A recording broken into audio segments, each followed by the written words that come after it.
ॐ श्रीगुरुभ्यो नमः। हरिः ॐ। जातवेदसे सुनवामसो मराति यतो निदहाति वेदः। स नः परषदति दुर्गानि विश्वा नावेव सिन्धुन्दुरितात्यग्निः। तामग्निवर्णान् तपसाञ्ज्वलन्तीं वैरोचनीन् कर्मफलेषु जुष्टाम्। दुर्गां देवीगुं शरणमहं प्रपद्ये सुतरसि तरसे नमः। अग्ने त्वं पारयानव्यो अस्मान् स्वस्तिभिरति दुर्गाणि विश्वा। पूश्च पृथ्वी बहुला न उर्वी भवातोकाय तन्याय संयोः। विश्वानि नो दुर्गः जातवेदसिन्धुन्ननावा दुरितातिपरशि। अग्ने अत्रिवन्मनसा गृणानोऽस्माकं बोध्यविता तनूनाम्। पृतनाजितगुं सहमानमुग्रमग्निगुं हुवेमा परमात् सदस्थात्। स नः परषदति दुर्गानि विश्वा क्षामद्देवो अतिदुरितात्यग्निः। प्रत्नोषिकमीड्यो अध्वरेषु सनाच्च होता नव्यश्च सत्सि। स्वाञ्चा अग्ने तनुवं पिप्रयस्वास्मभ्यञ्च सौभगमायजस्व। गोभिर्जुष्टमयुजो निषिक्तन्तवेन्द्र विष्णोरनुसञ्चरेमा। नाकस्य पृष्ठमभि संवसानो वैष्णवील्लोक इहामादयन्ताम्। कात्यायनाय विद्महे कन्याकुमारी धीमहि तन्नो दुर्गिः प्रचोदयात्।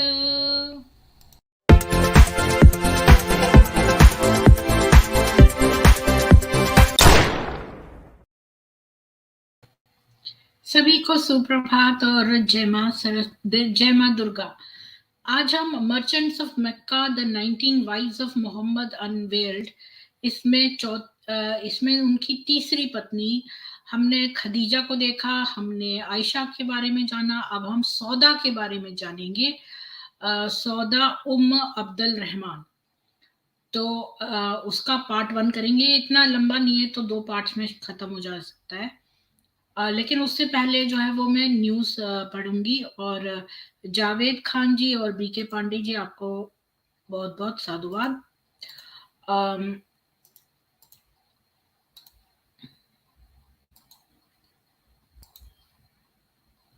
तो पहली न्यूज़ शेयर करती हूँ। यूपी के औरैया में घर की खुदाई में मुगलों का खजाना मिलने का दावा। सोने की ईंट लेकर भाग गया मजदूर। जानिए क्या है मामला। जिस घर की खुदाई चल रही थी वहीं पड़ोस में रहने वाले व्यक्ति का दावा है कि 7 मई को चांदी का एक मटका और सोने की ईंट मिली थी। उनका कहना है कि सीसीटीवी फुटेज से उनके दावों की पुष्टि हो सकती है। ये औरैया के घर में जो है वो खजाना मिले। मजदूर सोने की ईंट लेके चला गया है। कोतवाली क्षेत्र का है। यहाँ मुमुटी मोहाल इलाके में एक घर का निर्माण कार्य चल रहा था। इस दौरान पुराने निर्माण को गिराते समय मजदूरों को दबा खजाना मिला। इस खजाने में धातु की ईंटें और कुछ सिक्के बताए जा रहे हैं। पड़ोसी ने बताया चांदी का मटका। बताया जा रहा है वो ईंट सोने की थी। क्या पता, मुझे तो इसमें कोई भी ईंट सोने की तो दिख नहीं रही है अभी।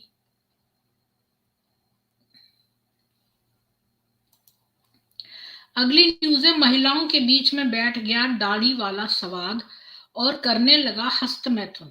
केरल के एक बस की स्टोरी एक्टर मॉडल ने शेयर की। बैग की आड़ लेके वो अपनी निजी अंगों को सहला रहा था। इससे मुझे घृणा हो गई। मैंने खिड़की खोला और बाहर देखने लगी। जब मैं दूसरी बार उसकी तरफ मुड़ी तो उसने जिप खोलकर गुप्तांग बाहर निकाल रखा था और हस्त मैथुन कर रहा था। ये देखो, ये लड़का सवाद नाम का इसका नाम है, ये मुसलमान है और इसने अपने ऊपर बैग रख के नीचे से ये हस्त मैथुन कर रहा है। पहले तो ये जो है बस, एक युवती इसी बस में त्रिशूर से सवार होती है, वो कोच्चि जा रही है। महिलाओं के लिए रिजर्व सीट पर बैठती है, एक और महिला भी उसी सीट पर बैठी है। रास्ते में एक युवक दोनों महिलाओं के बीच में आकर बैठ जाता है और हस्त मैथुन करने लगता है। इस युवक की पहचान सवाद शाह के तौर पर हुई है और कुछ रिपोर्टों में उसे कोझिकोड का रहने वाला सैयद के भी बताया गया है। मॉडल एक्टर नंदिता शंकर ने बुधवार को इस घटना की स्टोरी इंस्टाग्राम पर साझा की है। मतलब बेचारी युवती ने जो है वो शर्म के मारे खिड़की खोल ली, बाहर देखने लगी, तो इसने अपना जो है वो पीनस निकाल लिया और हस्त मैथुन करने लगा। देखो क्या मास्टरबेट कर रहा है दो युवतियों के बीच में बैठ के, ये मुसलमान आदमी। मतलब इनको कोई शर्म नहीं है, कुछ नहीं है। और यहाँ पर ये चीज को क्राइम समझा जाता है विदेशों में। इसको जो है अपने आप को नग्न दिखाना, ये क्राइम है, इसको जेल में डाल देना चाहिए। आप लोगों की क्या राय है वो बताना। युवक की अश्लील हरकत का उन्होंने वीडियो बनाया, आवाज उठाई तो उसने भागने की कोशिश की, लेकिन बस कंडक्टर और अन्य यात्रियों की मदद से पुलिस के हवाले कर दिया। अगली न्यूज है 2000 रुपए के नोट वाले ध्यान दें, 23 मई से 30 सितंबर तक 2023 तक बैंक में जाकर इन्हें बदल लें। सर्कुलेशन पर आरबीआई की रोक है। तो अब आपको दूसरे नोट मिल जाएंगे। तो आपके पास अगर 2000 रुपए के नोट हैं तो आपके पास केवल 30 सितंबर तक का टाइम है, आपको बैंक में जाकर ये बदलवाने हैं। तो ये याद रखिएगा। नेक्स्ट न्यूज है, अयोध्या राम मंदिर में लगेंगी 3600 मूर्तियां, पत्थरों पर आकार दे रहे हैं मूर्तिकार, शास्त्रों के आधार पर हो रहा है निर्माण, देखिए तस्वीरें। श्री राम जन्मभूमि मंदिर में स्तंभों, पीठिका तथा अन्य स्थानों पर सज्जित होने के लिए शास्त्रीय ग्रंथों में वर्णित कथाओं के आधार पर सुंदर मूर्तियों का निर्माण किया जा रहा है। इन मूर्तियों को निर्माण प्रक्रिया की सारणी के अनुसार निर्दिष्ट स्थानों पर स्थापित किया जाएगा। ये है,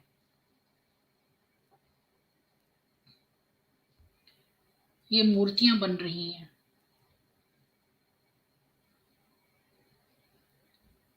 जब ये बन के तैयार हो जाएगा तो कितना सुंदर लगेगा। 17 सेकंड में फावड़े से किए 9 वार, जरीफ अंसारी ने पीएसी के रिटायर्ड दलित दारोगा को दिन दहाड़े काट डाला। आप बताओ कि कहाँ गया ये दलित।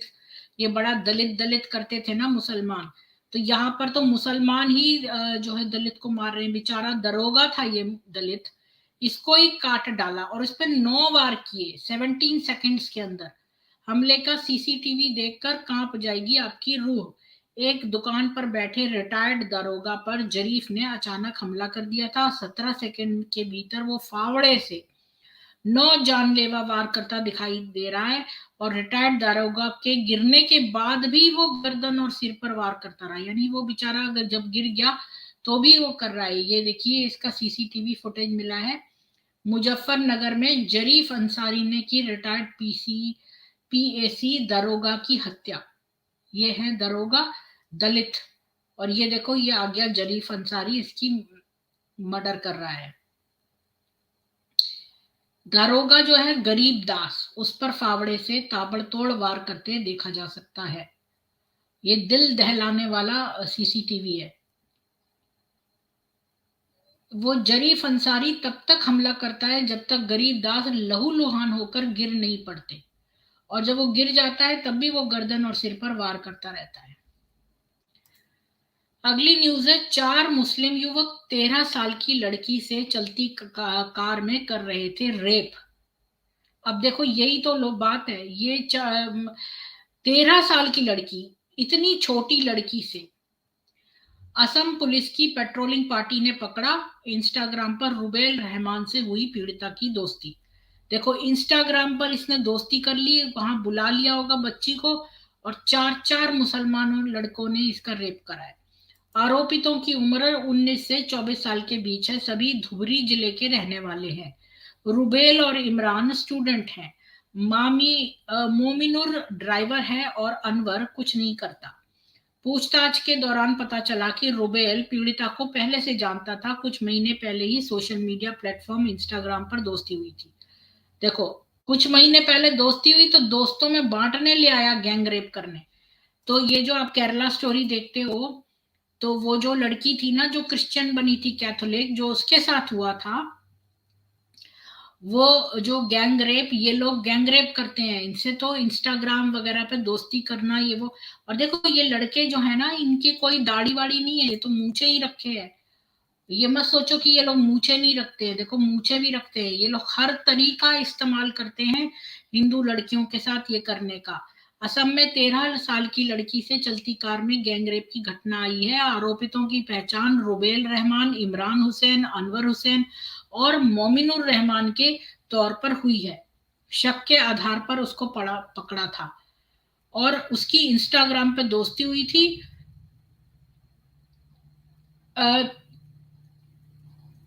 16 मई की दोपहर पुलिस की पेट्रोलिंग पार्टी डोटमा इलाके के पास नेशनल हाईवे से गुजर रही थी। इसी दौरान उनकी नजर एक संदिग्ध कार पर पड़ी। उन्होंने गाड़ी रुकवाकर जांच की। गाड़ी में एक नाबालिग लड़की और 4 युवक मिले।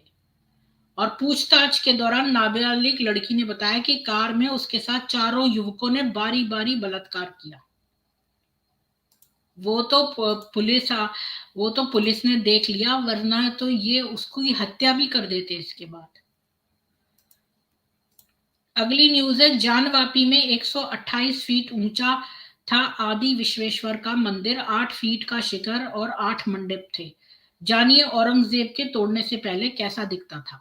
अध्ययनों से पता चलता है कि भगवान आदि विश्वेश्वर के मंदिर की ऊंचाई 128 फीट और चौड़ाई 136 फीट थी।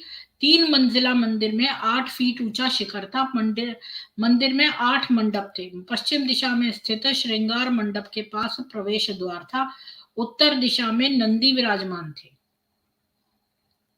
तो ऐसा दिखता था ये जानवापी। जब इसको औरंगजेब ने तोड़ा है 1669 से पहले, जानवापी में भगवान शिव का भव्य मंदिर हुआ करता था। धार्मिक और ऐतिहासिक ग्रंथों में इस बात का उल्लेख मिलता है।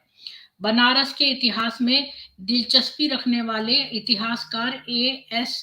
एल्टेकर व जेम्स प्रिंसेप ने भी विश्वेश्वर मंदिर के बारे में जानकारी उपलब्ध कराई है। प्रिंसेप ने तो मंदिर का नक्शा भी तैयार किया है।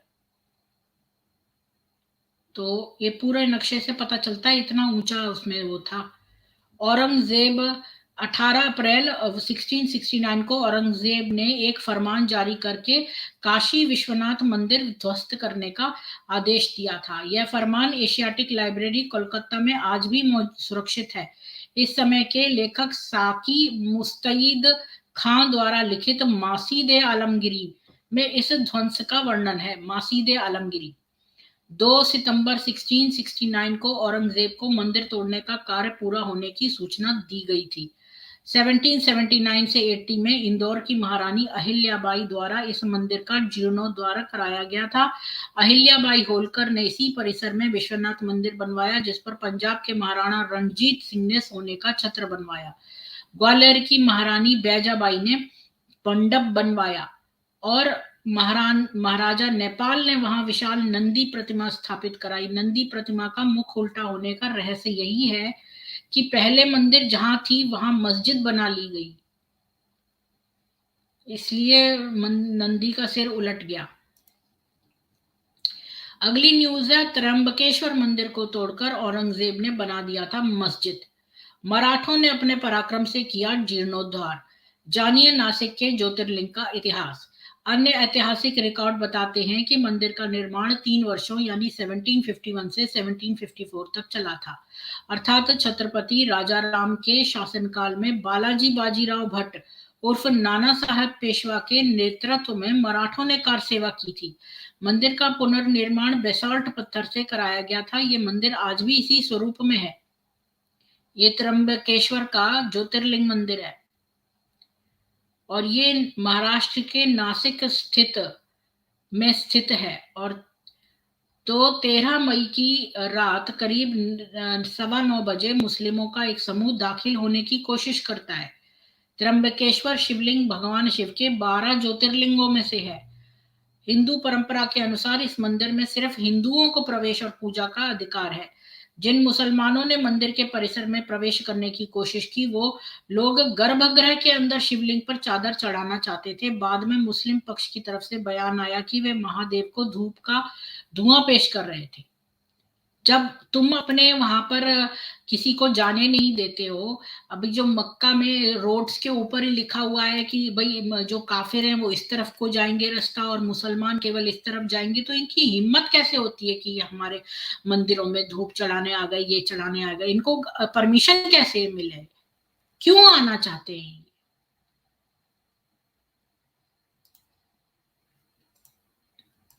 अगली न्यूज है, दूसरे राज्यों के 63 बच्चों को ट्रक में लादकर भेजा जा रहा था महाराष्ट्र के मदरसे। पुलिस ने पकड़ा, ड्राइवर फरार। पुलिस ने कहा कि मामले की विस्तृत जांच की जाएगी और छात्रों को राज्य बाल कल्याण संघ द्वारा गठित समिति के समक्ष पेश किया जाएगा। कुछ मीडिया संगठनों का दावा है कि कुल 69 नाबालिग मुस्लिम लड़के थे, जबकि अन्य ने कहा 63 नाबालिग मुस्लिम छात्रों को हिरासत में लिया गया है। ये देखो, छोटे छोटे लड़के हैं, ये नाबालिग हैं, इनको भर के भेज रहे थे। कोल्हापुर शहर में 63 मुसलमान नाबालिग बच्चों को ले जा रहे थे, एक ट्रक को रोककर पकड़ लिया गया है। उम्र जो है लड़कों की 7 साल से 13 साल के बीच में है। ये सारे बच्चे बिहार, उत्तर प्रदेश और पश्चिम बंगाल के हैं। इन्हें बिहार से ट्रेन के जरिए शहर में लाया गया था। जानकारी के अनुसार इन लड़कों को तालीम के लिए कोल्हापुर जिले के अजरा स्थित एक मदरसे में भेजा जा रहा था। ये घटना तब सामने आई जब एक हिंदू संगठन के सदस्य विजेंद्र माने ने शहर के रुईकर कॉलोनी में ट्रक को देखकर संदेह जताया। ट्रक चालक से पूछने पर वह मौके से फरार हो गए। इसके बाद माने का शक और गहरा हो गया। तो हिंदू संगठन के लोगों ने इस मामले में पुलिस से कड़ी कार्रवाई की मांग की है। पुलिस ने बच्चों को हिरासत में ले लिया और कुछ अज्ञात व्यक्तियों द्वारा उन्हें सौंपे गए ट्रेन टिकटों की जांच की है। पूछताछ के दौरान नाबालिग लड़कों ने खुलासा किया कि उनमें से कुछ बिहार के, कुछ उत्तर प्रदेश के और कुछ पश्चिम बंगाल के हैं। तो ये बच्चे कौन है, कोल्हापुर क्यों आए हैं, क्या उन्हें मजबूर किया गया था? ये सब बातें जो है चिंता का विषय है, क्योंकि मस्जिद में तो सभी लोग जानते हैं कि यौन शोषण होता है, तो इतनी भारी मात्रा में छोटे छोटे लड़कों का यौन शोषण करने के लिए उनको ले जा रहे हैं कि क्या चक्कर है? चाइल्ड ट्रैफिकिंग कर रहे हैं, क्या है? अगली न्यूज है, ये बिहार है। एक सरकारी स्कूल गुंडों के डर से हो गया बंद। 200 छात्रों की पढ़ाई प्रभावित, रंगदारी नहीं मिलने पर नरसंहार की दे रहे थे धमकी।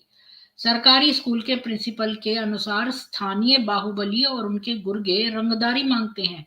रंगदारी नहीं देने पर शिक्षकों को स्कूल से बाहर फेंकने और नरसंहार की धमकी देते हैं। ये राजकीय मुनीराम खेतान मध्य विद्यालय है और इसमें जो है ये बंद हो गया है क्योंकि ये लोग रंगदारी मांग रहे हैं। अच्छा, रंगदारी क्या होती है मुझे नहीं पता। ये भागलपुर के नाथनगर थाना क्षेत्र का मामला है। वार्ड नंबर 8 में मुनीराम खेतान नाम का सरकारी स्कूल है। तो प्रिंसिपल ने इलाके के विक्रांत कुमार उर्फ पूरन शाह को बाहुबली बताते हुए स्कूल चलाने में बाधा डालने का आरोप लगाया है और स्कूल खुलने पर नरसंहार की धमकी दी है। तो इन्होंने भाई स्कूल बंद कर दिया। तो भाई राज्य जो अगर जो गवर्नमेंट है, वो हमारे वेदों में लिखा है कि गवर्नमेंट जो है वो टैक्स लेती है। तो जब प्रजा से टैक्स लिया जाता है तो प्रजा की सुरक्षा के लिए ही तो लिया जाता है। जब राजा का कर्तव्य है कि जब वो टैक्स लेता है, कर लेता है, तो वो प्रजा को सुरक्षा प्रदान करे।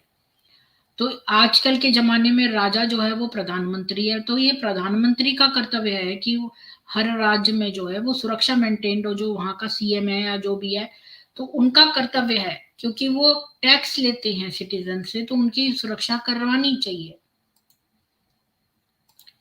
अगली न्यूज है, इस साल का 28 मई खास, वीर सावरकर की होगी जयंती।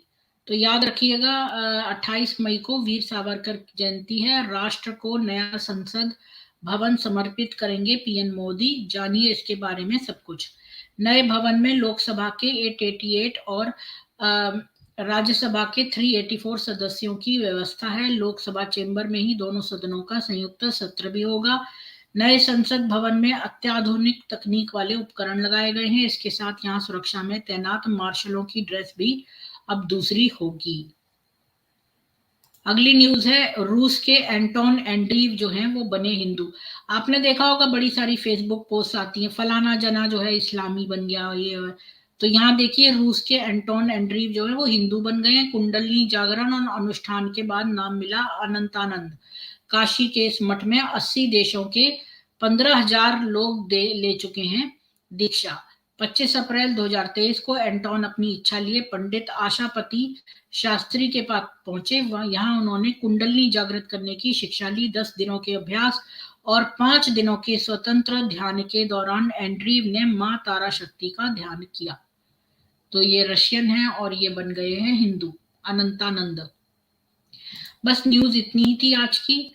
और तो अब हम जो है अपनी किताब शुरू करते हैं। ये किताब मुझे किसी ने कहा था कि ये जो मोहम्मद है उसकी वाइफ्स के ऊपर एक स्ट्रीम करी जाए, तो मैंने जो है वो सोचा कि इसके लिए 19 wives of Muhammad unveiled written by Tara MacArthur, तो ये किताब जो है मैं चाहती थी कि हम पढ़ें। और जो इसकी वो है राइटर है, ऑथर है, उसने मुझे एक एक्सक्लूसिव कॉपी भेजी है। और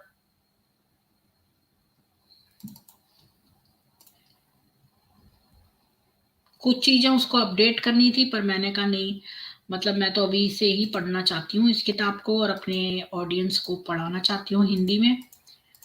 तो ये वो किताब है और ये है वो किताब, merchants of Mecca unveiled the 19 wives of Muhammad. और हमने सबसे पहले इसमें देखा कि अरब में खुजा नाम की जो जनजाति थी उसने जो है वो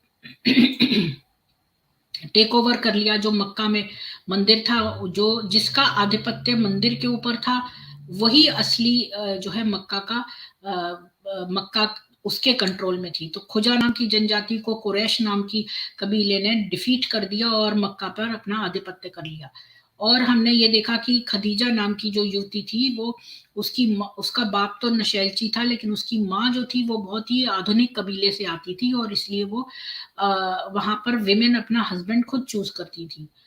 और फिर हमने देखा खदीजा के कैसे 2 हस्बैंड्स थे, दोनों मर गए, उनसे उसके बच्चे थे। इसके बाद उसने मोहम्मद नाम के एक लड़के को एम्प्लॉय किया और खदीजा उस समय 28 साल की थी और 27 साल कुछ महीने की थी और मोहम्मद जो था वो 24 साल कुछ महीने का था। तो उसने मोहम्मद ने उसको खूब मुनाफा कमा के दिया, तो खदीजा ने मोहम्मद से शादी कर ली। और शादी होने के बाद जो है मोहम्मद ने सारा काम धाम छोड़ दिया और वो कई हफ्तों का खाना लेके गुफा में लेटा रहता था, वहां पर सपने देखता था। और खदीजा उससे परेशान आ गई थी, पर उसने और उसके भाई कजन ने मिलकर ये प्लान सोचा कि भाई ये तो पैगंबर बन जाए तो सही है। उसको उसके दिमाग में डाल दिया कि तुम तो पैगंबर हो। और पहले तो उसको थोड़ा सा चढ़ाया, तो वो तो अपने आप से बहुत ज्यादा चढ़ गया और इतना चढ़ गया कि उसने खदीजा को ही बोल दिया कि तुम्हारे जो बच्चे हैं पिछली वाले हस्बैंड्स के साथ वो सारे जहन्नुम जाएंगे। और जब वो मरने लगी खदीजा, तो उसने ये कहा कि भाई तुम्हारे जब तुम जन्नत जाओगी तो तुम और बीवियों को देखोगी जो मेरे साथ की है। और फिर हमने देखा कि वो जो था उसने खदीजा खदीजा जो थी वो जब तक उसका एक एक पैसा, उसका सिक्का जो है खत्म नहीं हो गया, तब तक ये उसके पैसों पर ही रहते रहे। और जब उसके पैसे खत्म हो गए तब वो बीमार पड़ गई, तब वो मरने वाली हो गई। तब तब तक वो ये लोग उसके पैसों पर ही जीवित रहे। खदीजा का जो मूर्ति पूजक थे उन्होंने बहिष्कार कर दिया था, क्योंकि पहले तो मोहम्मद ने कहा कि भाई हाँ हम तुम्हारी उज़ा, मनत और लात को मानेंगे, पर बाद में उसने कह दिया नहीं नहीं हम नहीं मानेंगे उनको, ये तो शैतानी आयतें थी। और कई साल लगाए उसने ये बात, कई साल बाद। पहले तो उन लोगों ने जब बहिष्कार कर दिया तो इनका रोजी रोटी नहीं चली, तो इन्होंने सोचा कि भाई और थोड़ा वेट करा जाए, तो उसने पहले तो हामी भर दी और फिर वो लोग जब मूर्ति पूजक खुश हो गए तो तब बाद में धीरे से इसने कह दिया, कुछ सालों बाद जब ये पावर में आ गया थोड़ा सा, तो फिर इसने कह दिया नहीं नहीं हम तुम्हारी देवियों को नहीं मानेंगे, और शैतानी आयतें थी। और फिर खदीजा की डेथ के बाद उसने जो है आयशा से, अबू बकर की लड़की से शादी की। अबू बकर ने कहा हम लोग तो भाई भाई हैं, लेकिन उसने कहा नहीं नहीं, इस्लाम के भाई हैं हम, मैं तो तुम मेरे कौन से भाई हो।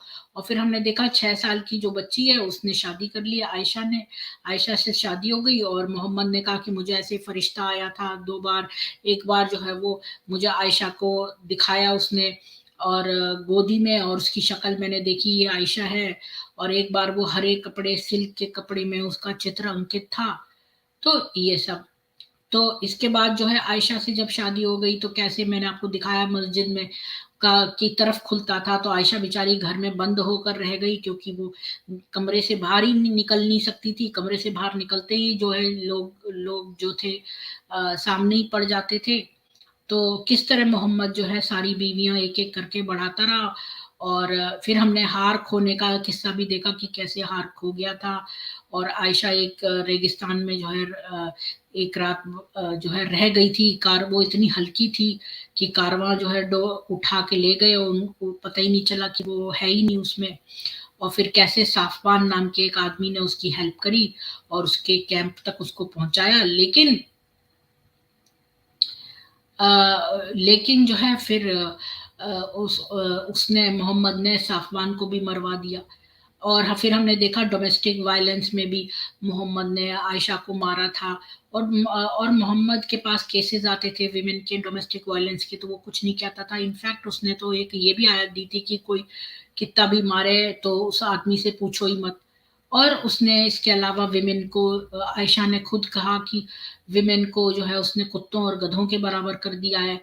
और एफजीएम के बारे में भी हमने देखा, और कलह के बारे में, एफजीएम के बारे में, तो हम ये सब कुछ कवर कर चुके हैं। और अब जो है हम उसकी तीसरी बीवी पे आते हैं जो कि है सौदा। और हमने ये भी देखा था कि उमर ने एक छोटी लड़की का से, जब वो 57 ईयर्स का था, तो वो 3 साल की बेटी के साथ शादी करना चाहता था, लेकिन आयशा ने उसको 10 साल की लड़की से शादी उसकी 3 साल से नहीं करी, क्योंकि वो जानती थी उमर जो है गुस्सैल आदमी था, और वो बच्चे बच्चे तो कुछ ना कुछ शरारत करते हैं, छोटे बच्चे होते हैं, तो वो कोई ना कोई उसको मार देता जान से। तो इसलिए उसने पर 10 साल की भी बच्ची छोटी होती है। और फिर हमने ये देखा कि कैसे जो है वो मोहम्मद मर गया जब, तब कैसे अबू बकर बना खलीफा, और उसके बाद कौन बना, उस्मान बना। उस्मान के मरने के बाद जो है वो अली बन गया, और अली और इसमें आयशा में बनती नहीं थी। और शिया सुन्नी का कई लोग कहते हैं कि भेद भी यहीं से स्टार्ट हुआ था। और फिर उसके बाद हाँ, और हमने ये सारा डिटेल में, बहुत डिटेल में देखा था लास्ट टाइम।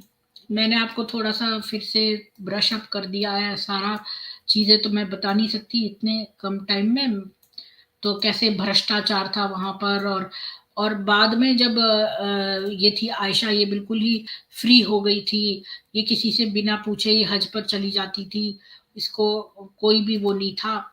और कैसे विद्रोह हुआ, और फिर अली जो है वो, हाँ, फिर इसके बाद अली बना क्या बोलते हैं, खलीफा बन गया।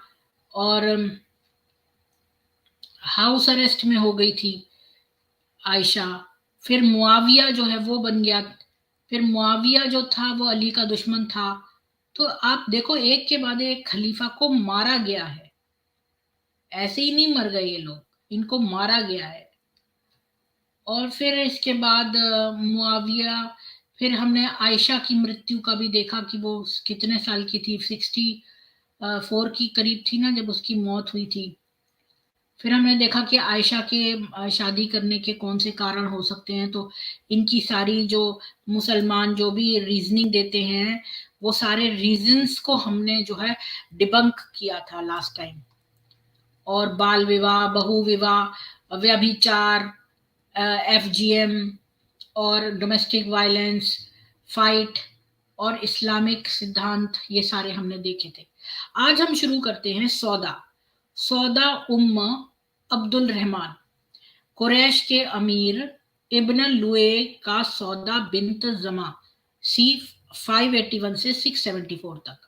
सौदा ने पत्नी होने का दुखद गौरव प्राप्त किया जिसे मोहम्मद सबसे कम प्यार करते थे। आपको याद होगा कि सौदा थोड़ी लंबी चौड़ी थी, तो उन्होंने जो है उसको कह दिया था, क्योंकि देखिए सौदा के बारे में बहुत कम लोगों को पता है, और खाली यही पता ना वो शौचालय वाली घटना जो उमर के साथ हुई थी, और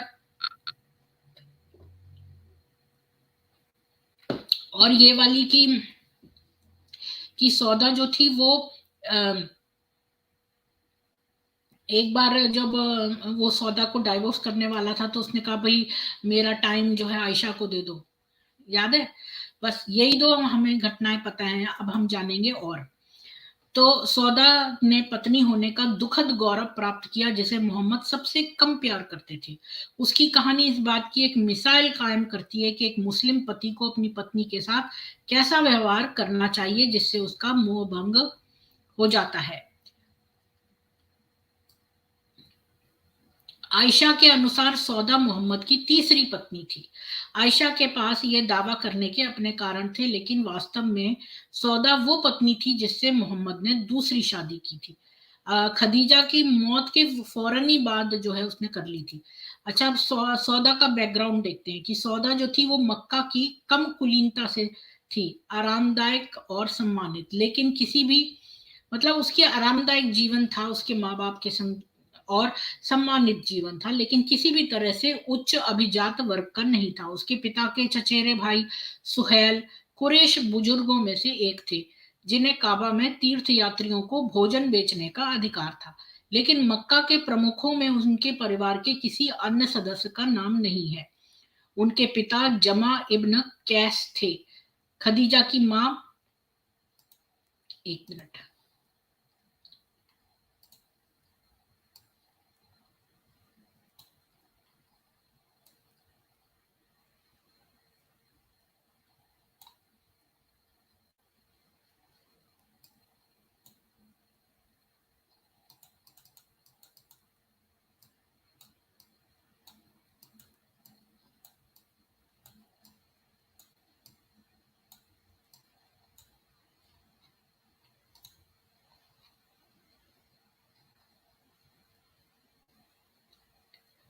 उसके फादर जो थे, उसके कजन सुहेल, वो सबसे बड़े वो कुरैश के बुजुर्गों में से एक थे, जो कि भोजन बेचने का उनको वो था, तीर्थ यात्रियों को जो काबा जाने वाले थे, हज यात्रियों को।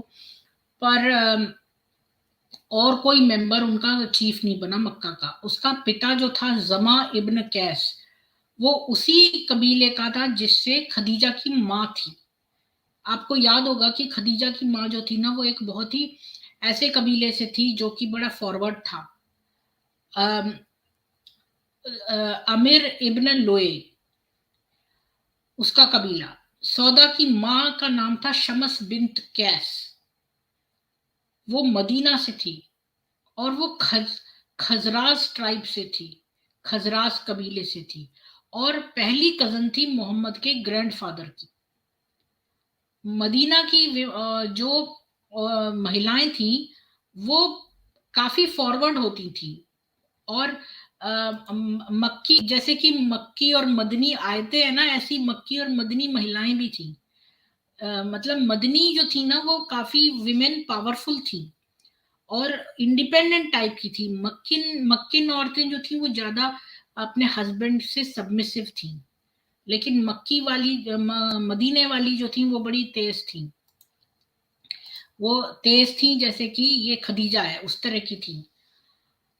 और मदीना की महिलाएं मक्का की तुलना में कहीं अधिक स्वतंत्र और कम विनम्र थी। संभवतः शहर पर यहूदी प्रभाव का एक संकेत मिलता है। सौदा का बचपन 581 सी से 590 तक। सौदा की जन्म तिथि दर्ज नहीं है, लेकिन परिस्थिति जन्य साक्ष्य बताते हैं कि ये 580 के दशक की शुरुआत में था। सौदा शब्द का अर्थ काला होता है, जिससे पता चलता है कि उसका रंग सांवला था। आयशा का कहना है कि सौदा अन्य महिलाओं की तुलना में काफी लंबी और मोटी महिला थी। सौदा जो पहले से ही अधेड़ उम्र में, जब आयशा उसे जानती थी तो शायद वो अपनी युवावस्था में मोटापे से ग्रस्त नहीं रही होगी, लेकिन वो कभी सुंदर नहीं थी। क्योंकि देखिए, जब आयशा आई तब तब उसने सौदा को देखा ना। तब तब तक तो वो बड़ी हो गई थी ना सौदा। तो तब वो मोटी हो गई, पर बचपन से वो कोई मोटी नहीं थी, लेकिन वो कोई खास सुंदर नहीं थी सौदा। तो हाँ, लेकिन उसका रंग सांवला था। और she had at least two brothers, उसके दो भाई थे, जिनका की उल्लेख मिलता है। एटलीस्ट दो तो थे ही, अब्द और मलिक। ये दो भाई थे सौदा के। और उनके जो माँ बाप थे, उनके पुराने विचार होते थे, मतलब आधुनिक विचार नहीं थे, जो आधुनिक मक्का के मानदंडों के अनुसार महिलाओं को असामान्य अधिकार और स्वतंत्रता देते थे। इसलिए सौदा के बचपन की मुख्य बात सजा का डर या अंध समर्पण का गुण नहीं रहा होगा, बल्कि पारस्परिक सहायता और विचार की आवश्यकता की व्यवहारिक समझ रही होगी। तो ये बात मुझे समझ नहीं आई कि वो अगर, अच्छा, मतलब जो मक्का के मॉडर्न लोग थे, उनसे ज्यादा ये लोग अपने बच्चों को अधिकार देते थे, सौदा के माँ बाप। तो इसलिए सौदा जो थी ना, वो उसके माँ बाप विमेन को अच्छा अच्छा अधिकार देते थे।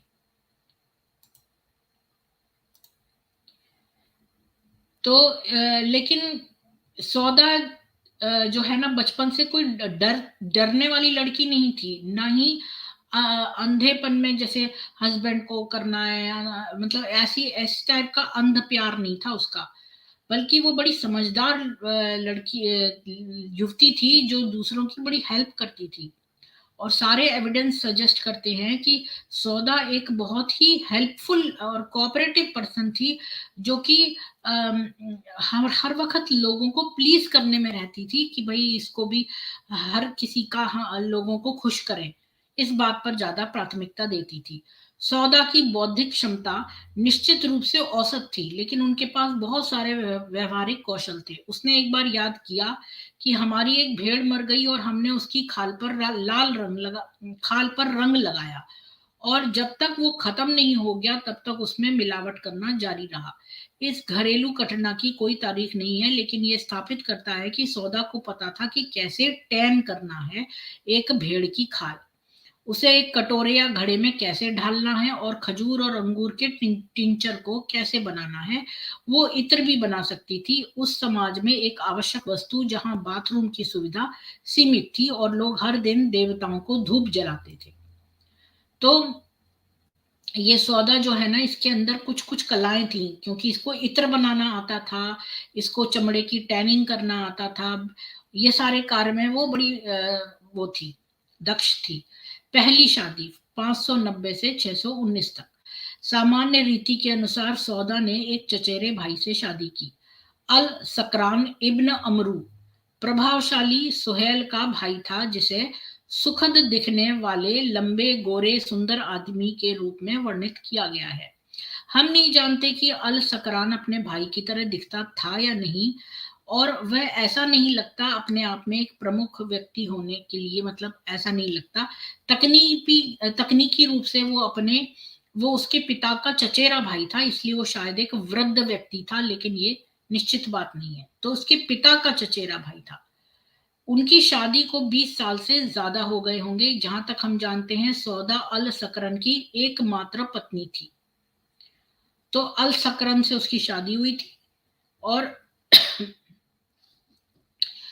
और उनका रिश्ता सामान्य स्नेह का था, मतलब कोई बहुत वैसा भी नहीं था, और सामान्य स्नेह का था।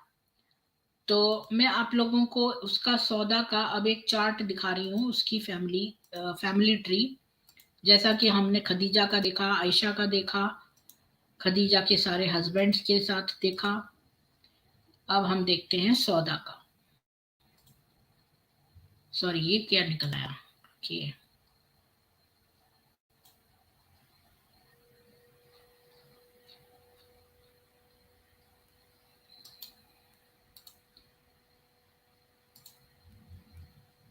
ये है सौदा की फैमिली।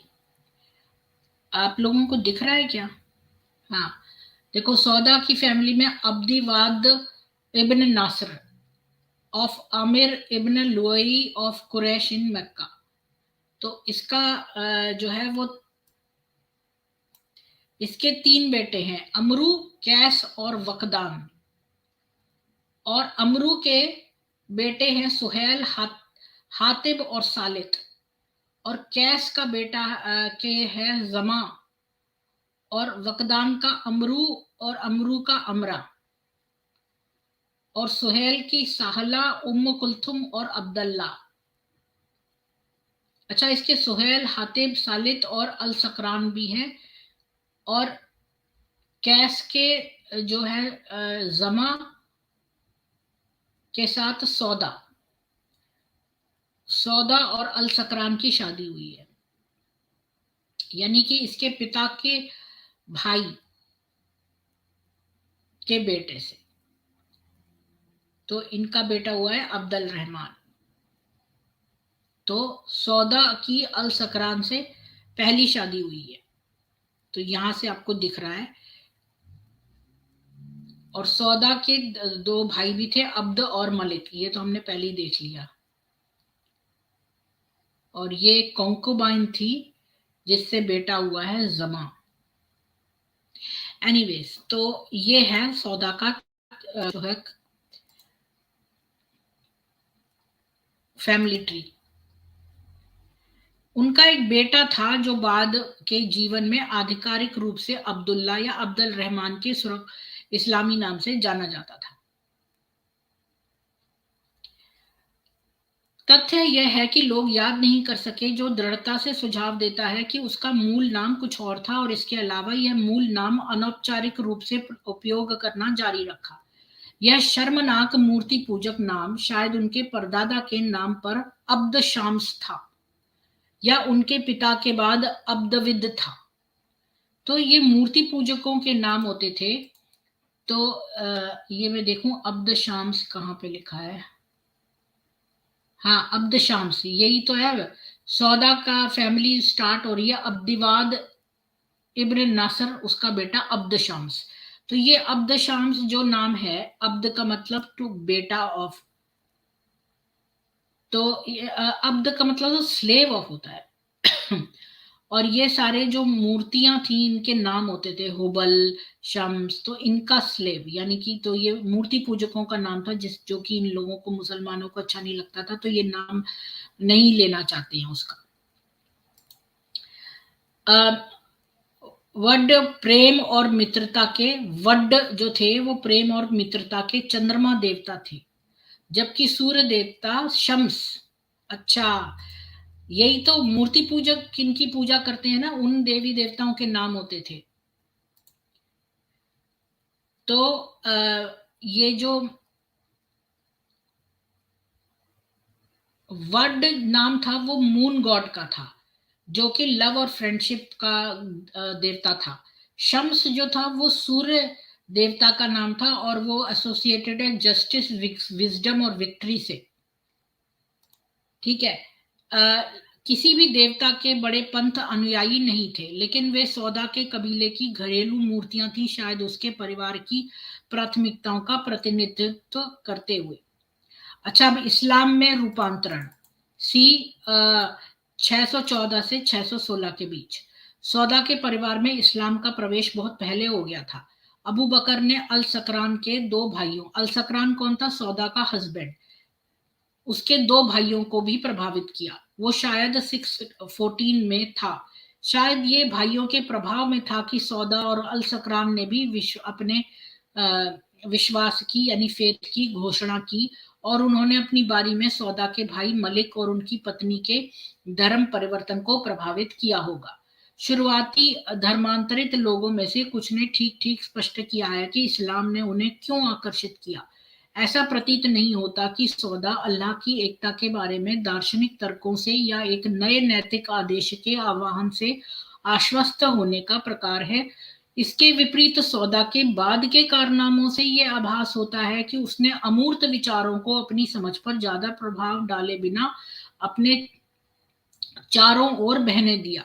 वो चुने हुए लोगों के इस समूह की सामुदायिक भावना से मंत्रमुग्ध हो सकती थी, जो अल्लाह के विशेष अनुष्ठानों और व्यक्तिगत ध्यान से एक साथ बंधे थे।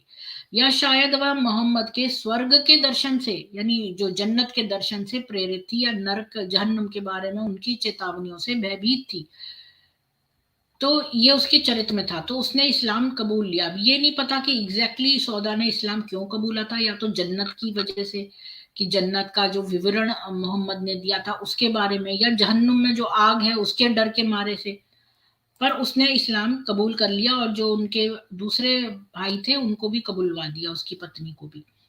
तो सौदा का दूसरा भाई अब्द इस्लाम के प्रति शत्रुतापूर्ण था, ये आश्चर्य की बात नहीं है।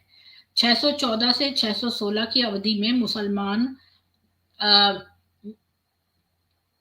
जो थे वो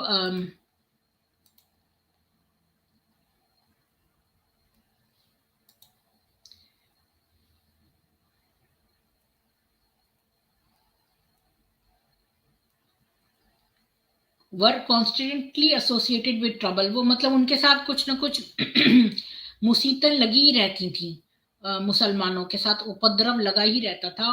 और लोग उनको रेफर करते थे मोहम्मद लाउट्स। जो भी इस्लाम के लोग होते थे उनको वहां के मूर्ति पूजक लोग बोलते थे कि ये मोहम्मद के लाउट्स हैं,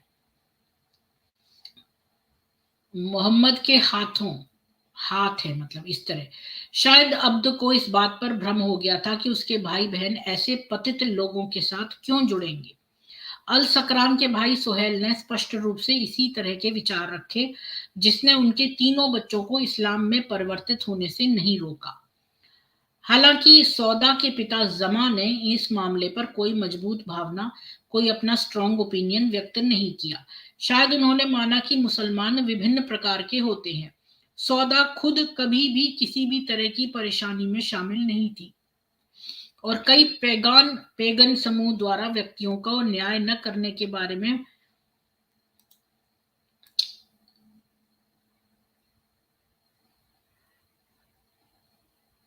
अब जो मूर्ति पूजक थे वो बड़े रीजनेबल होते थे, वो लोगों को जज नहीं करते थे।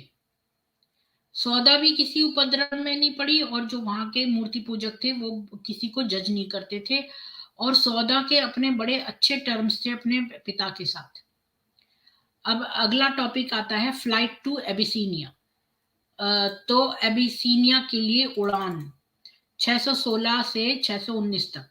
616 में मोहम्मद ने मक्का में अपने उत्पीड़कों से भागकर मुसलमानों से अपने विश्वास को बनाए रखने का आग्रह किया। सौदा, अल सकरान और शायद अब्दुल रहमान अबिसीनिया के लिए उड़ान में शामिल हुए। सौदा और अल सकरान अदुलिस में उतरे, जहां से आयात किए जाने वाले कपड़े, जैतून का तेल, शराब, लोहे की कुल्हाड़ियां, कांस्य के औजार और कांच के सामान ऊंट कारवां पर उतारे जा रहे थे। मुसलमानों ने संभवतः 8 दिनों की यात्रा के दौरान एक व्यापारिक कारवां का अनुसरण किया, हरे भरे जंगलों से लेकर एक्सम की राजधानी शहर तक।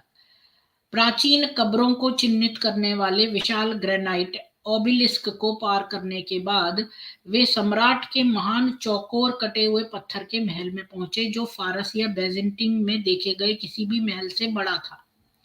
राजाओं का राजा, जो उन्हें संभवतः बादशाह अरमह ने प्राप्त किया था, जिसे एला साहेम के नाम से भी जाना जाता है, मोहम्मद ने उन्हें कस्तूरी का उपहार भेजा था। यह एक संकेतक था कि खदीजा का व्यवसाय उस देर की तारीख में भी काम कर रहा था।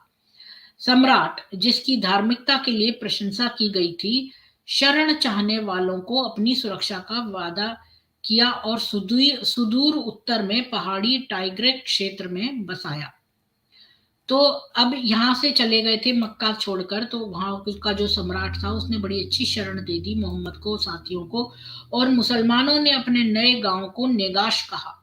वहां लकड़ी, पाइन, जूनिपर्स, गूलर और विभिन्न फलों के पेड़ बहुत थे, इसलिए उन्होंने खुद को छप्पर वाली छतों के साथ गोल या चौकोर झोपड़ियां बना ली होंगी।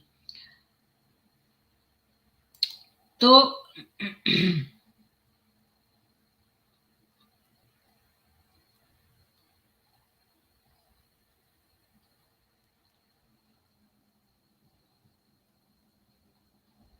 मक्का में तो बहुत ही बंजर चट्टानें थी। तो यहाँ पर सौदा को झाड़ियां, घासों और फूलों के हर जगह उगने वाले नेगाश को सौदा ने बहुत ही सुंदर पाया होगा, जहाँ सिवेट, गिलहरी, गिन्नी पक्षी, गुंजन पक्षी और तितलियां हैं। जल्दी ही सम्राट की सीधी सुरक्षा के तहत 100 से अधिक मुसलमानों का एक समुदाय सुरक्षित रूप से वहां पर स्थापित हो गया। उन्होंने देखा कि उनके नए, अब आपने देखा कि मोहम्मद वहां से जाकर कोई बड़ा जगह जगह नहीं फिरा जैसे ये मुसलमान बोलते हैं, बल्कि वहां पर तो मक्का में बड़ी बंजर भूमि थी। यहाँ पर ये नई जगह पे आ गए तो यहाँ पर तो बड़ा अच्छा सम्राट का महल था और उसने उनको सुरक्षा प्रदान की, और वहां पर तितलियां थी और तरह तरह के पशु पक्षी थे और बड़ा सुंदर वातावरण था, हरियाली थी। उन्होंने देखा कि उनके नए पड़ोसियों ने पर्वत छतों को सींचने के लिए जलाशयों और सिंचाई प्रणालियों का निर्माण किया था, जहां वे गेहूं, जौ, जड़ और साग उगाते थे। लेकिन मुसलमानों के पास कृषि कौशल नहीं था। कोई भी कौशल दिखता है आपको कभी मुसलमानों में, हर जगह कॉपी पेस्ट ही करते हैं। तो उनको कुछ फार्मिंग आती नहीं थी मुसलमानों को। लेकिन वहां पर बड़े अच्छे अच्छे जलाशय और सिंचाई वगैरह, और वहां पर गेहूं भी उगता था, जौ, जड़ और साग सब उगते थे। लेकिन मुसलमानों के पास कोई भी कृषि कौशल नहीं था।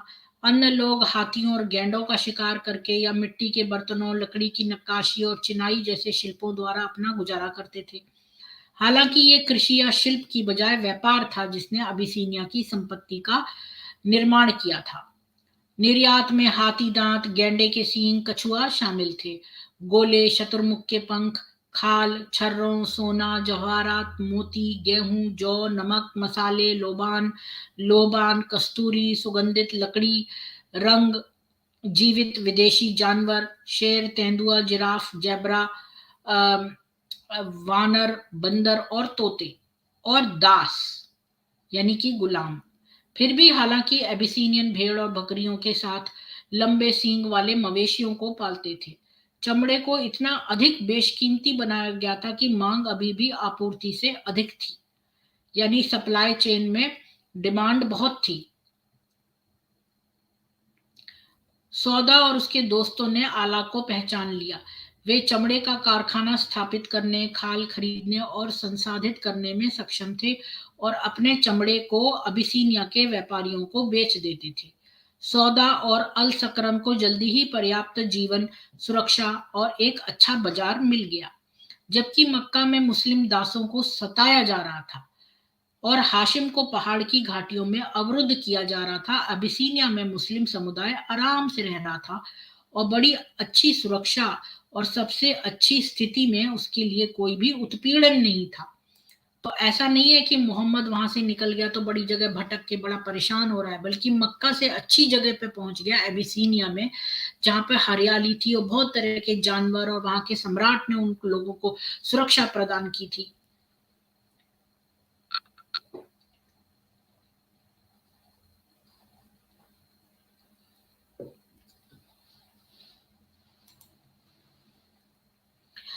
तो हालांकि नेगाश स्थानीय आबादी से कुछ हद तक अलग थलग था। मुसलमान अपने नए पड़ोसियों के बीच शांति से रहते थे और गीज भाषा सीखने का प्रयास किया। उनके एक कवि ने संदेश वापस भेजा, ए अल्लाह के बंदो, मक्का में बहुत तंग, गाली दी गई और परेशान, तुम्हारे दोस्तों ने एक मुल्क आजाद पाया है जहां हम उपहास से सुरक्षित हैं। तो हाँ, यहाँ हमारे साथ जुड़े, शर्म, घातक अपमान और दोष से बचो। तो सबसे ज्यादा उत्पीड़न जो मोहम्मद और उसके गैंग का मक्का वासियों ने किया था कि उसका मजाक बनाते थे, क्योंकि ये लोग इनके देवताओं को गाली देते थे तो ये उनका मजाक बनाते थे, बस। इसके अलावा कोई टच भी नहीं किया, हर मुंह से ही बोला जब भी। पर ये लोग इतना बढ़ा के बोलते हैं। और मैं देखती हूँ कि अजीब बात मैंने नोटिस करी है, आप लोगों से बताऊं कि जो ये मुस्लिम इस्लाम से निकलते हैं, ये इस्लाम छोड़ भी देते हैं, तब भी मैंने इनके अंदर एक एक चीज देखी है कि ये लोग बहुत ज्यादा अपने आप को पीड़ित बताते हैं। अभी कल परसों मैं उज़्मा का एक देख रही थी, मेरे नजर में आया, जिसमें उसने मेरे मेरे लिए इतनी बदतमीजी की फोटो लगाई है, बेबी राइनो ये वो, मतलब कि ये लोग नीचता पे उतर आई है उज़्मा। अभी अपने आप को सनातनी बोलती है, और जो भी, अगर मैं उसके चैनल पे कभी एक बार एडवर्टाइज करने चली भी गई, एक बार मैं उसके चैनल पे गई हूँ केवल एडवर्टाइज के लिए बोलने की भाई मेरे चैनल पर भी आओ, तो इसने उस बात को लेकर इतना बोला है, इतना बोला, ये आ जाती है मेरे चैनल पे, मेरे को ये कर दिया वो कर दिया, इतना बढ़ा चढ़ा के। और इसने मेरे लिए जो है प्राची से बोला कि तुम इसके चैनल पे मत जाओ। जब मैंने प्राची को अपने चैनल पे इनवाइट किया, तो उज़्मा ने उसको बोला कि तुम इसके चैनल पे मत जाओ। मतलब कि मेरे मेरे लिए इसने इतनी बुरी बातें कही, पर आज तक मैंने उज़्मा के लिए कभी नहीं बोला कि तुम मेरे, कोई इसके चैनल पे ना जाए, या उसके लिए कभी भी कुछ नहीं कहा। पर मैं आपको एक मेंटालिटी बता रही हूँ कि जो इस्लाम छोड़ते हैं तब भी उनके अंदर मेंटालिटी वही रहती है, कि ये मुसलमानों में जनरली है कि उनको, अगर मैं उसके चैनल पे एक बार एडवर्टाइज कर दिया तो क्या ये मैंने बहुत बड़ा क्राइम कर दिया है? उसने इस बात को इतना ज्यादा, उसके पास मेरे लिए कुछ भी नहीं है कहने को। मैंने कभी उस किसी व्यक्ति को परेशान नहीं किया, न किसी आत्मा को दुखाया है, लेकिन उसने मेरे ऊपर वीडियो बना बनाकर और ये इतना ज्यादा बोला है कि ये ऐसी है प्रीति, और ये मेरे चैनल पे आ जाती थी अपना एडवर्टाइज करने, ये करने वो करने। मतलब मैंने ऐसा कौन सा पाप कर दिया है जो इतना ज्यादा वो बोल रही है, जबकि उसने उल्टा मेरे लिए जगह जगह फैलाया कि भाई प्रीति के चैनल पे मत जाओ, प्रीति के चैनल पे मत जाओ। मैंने तो आज तक किसी को नहीं बताया। अब जब इतनी बात खुली है तो मैं तो आप लोगों को बता रही हूँ, पर आज तक मैंने उसकी हर बातों को नजरअंदाज किया, जो उसने मेरे खिलाफ इतनी बकवास गंदी गंदी बातें कही, मैंने उन सबको नजरअंदाज करा। और ये टिपिकल मुस्लिम बिहेवियर है, खाली ये बोल देना कि हम इस्लाम को नहीं मानते हैं ये वो, मतलब बिहेवियर उसका वही है, विक्टिम प्ले करना, हमेशा विक्टिम प्ले करना, जबकि मैंने कभी कुछ नहीं किया उसके लिए। और उल्टा उसने मेरे लिए कितना कुछ करा है, तब भी जो है वो मेरे खिलाफ बनाती ही चली जा रही है वीडियो। और जबकि उसने इतना कुछ किया है, अगला बंदे को शर्मिंदगी होनी चाहिए कि उसने मेरे खिलाफ ऐसे ऐसे बोला मेरे लोगों को, जबकि वो मेरी सहेली थी उस समय, तब वो ये काम कर रही थी कि लोगों को बोल रही है कि मेरे चैनल पे ना आए। तो आप इमेजिन करो, मैं बेकार के लोगों से उलझती नहीं हूँ, दूरी रहती हूँ, ना मैं उनके बारे में बात करना पसंद करती हूँ। पर मैं एक बात बता रही हूँ आप लोगों को कि ये वही मेंटेलिटी है विक्टिम प्ले करने की। तो मोहम्मद भी हमेशा बोलता था मुझे मक्का में जो है वो बड़ा तंग करा गया, बड़ा तंग किया, किसी ने उसको कोई तंग नहीं किया। वर्बली उसका मजाक इसलिए बनाया क्योंकि वो उनके देवी देवताओं को बुरा बुरा बोलता था। तो इसने यहाँ पर मुसलमान कई बार आके हम मेरे चैनल पे बोल गए हैं कि देखो उनको तो बड़ा तंग करा गया, मक्का से भगाया गया। किसी ने नहीं भगाया। मैंने तो एक मुस्लिम को ये भी बोल दिया, तो फिर उसको मारी क्यों नहीं डाला उन लोगों ने, क्यों नहीं मार डाला? 13 साल तक वहां मुफ्त की रोटी तोड़ता रहा ये मोहम्मद, कभी किसी ने कुछ नहीं करा उसको, खुद अपने विचार से वो मक्का छोड़कर गया।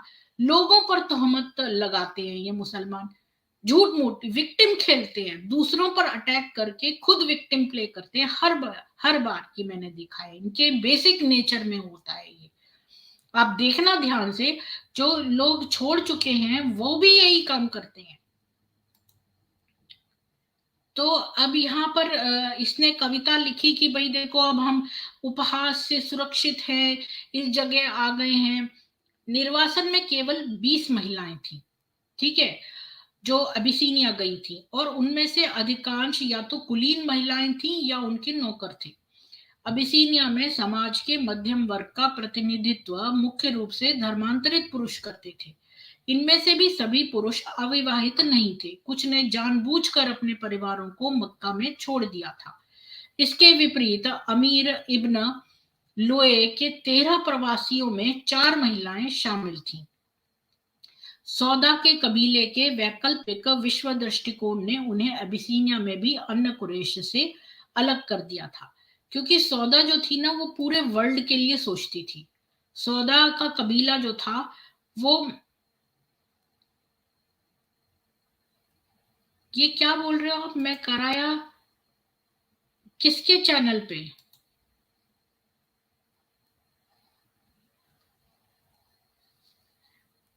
मुझे नहीं पता। मैं देखो, कीचड़ में पत्थर मारने से जो है कीचड़ जो है अपने ऊपर ही आता है, इसलिए मैं इन लोगों के चक्कर में नहीं पड़ती। गंदे लोगों से दूर ही रहो और हमेशा अच्छे लोगों का सत्संग करो, ये वेदों में लिखा है।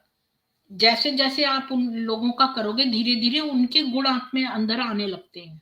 इसलिए जो गालीबाज लोग हैं और जो ऐसे वैसे हैं, उनसे दूर ही रहना ज्यादा अच्छा है। मैंने उज़मा से दोस्ती बनाई, लेकिन उसने क्या किया, मेरे साथ बुरे बुरे काम किए, मैंने उनको माफ कर दिया।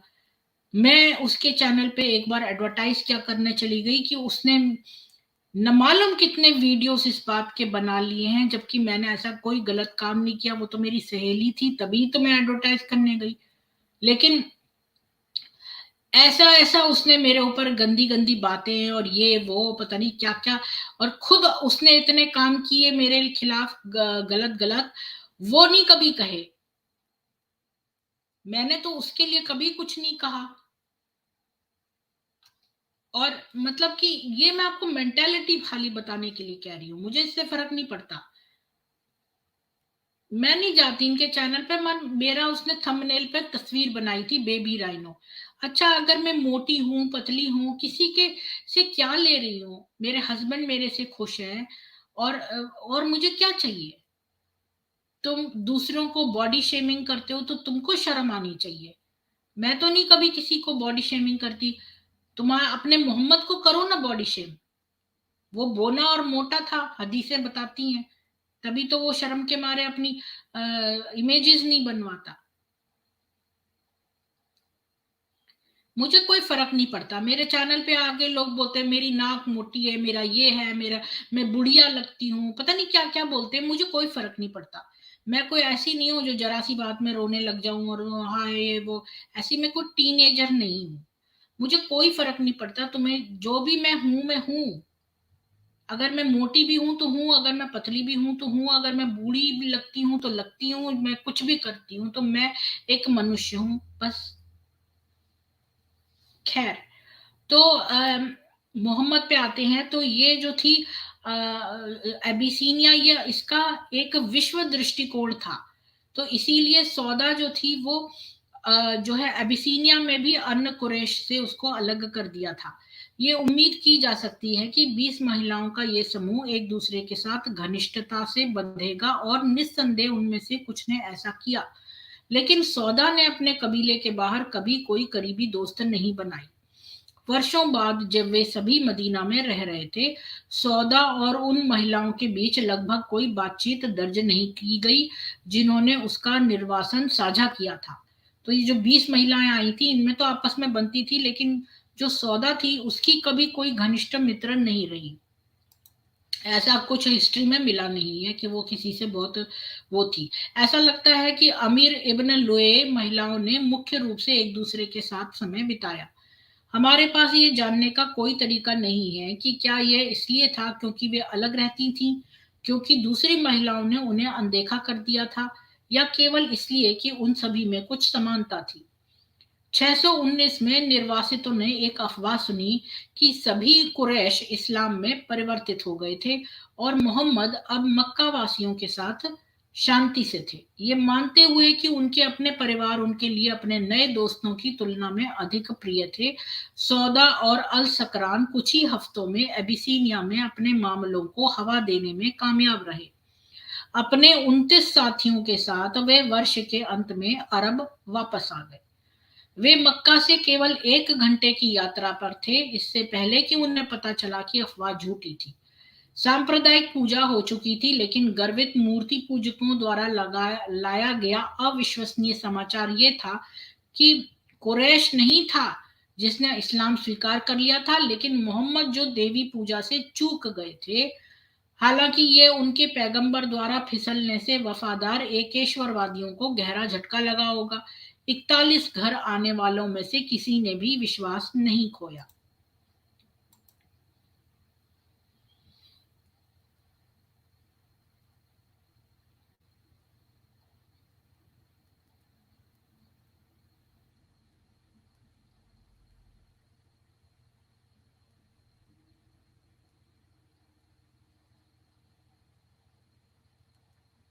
तो इन लोगों ने जो है, जो निर्वासित हो गए थे लोग, जो यहाँ बड़े मजे से रह रहे थे अबिसीनिया में, इन्होंने एक अफवाह सुनी कि कुरैश जो है वो इस्लाम में कन्वर्ट हो गए हैं, और अब मक्का वासियों से मोहम्मद की सुलह हो गई है। और अ, अब ये सारे लोग, तो इनकी फैमिलीज तो कईयों की वहीं पर थी, तो इन्होंने अपना काम यहाँ पर निपटाया। सौदा और अल सकराम ने भी, उन्होंने सोचा कि 39 अपने कंपेनियंस के साथ वो अरेबिया अरब में वापस आ गए साल के अंत में। अभी वो मक्का में 1 घंटा दूरी पर ही थे कि उनको पता चला कि ये अफवाह तो गलत थी। हाँ, कम्युनल वर्शिप तो हुई थी साथ में, लेकिन जो ये अफवाह उड़ाई गई थी,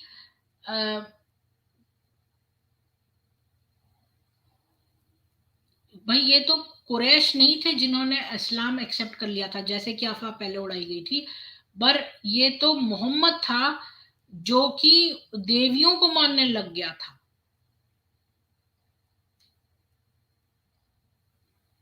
तो ये सब होने से तो बहुत बड़ा धक्का लगा होगा उनको, जो बड़ा कहते हैं ना अल्लाह एक है, अल्लाह एक है।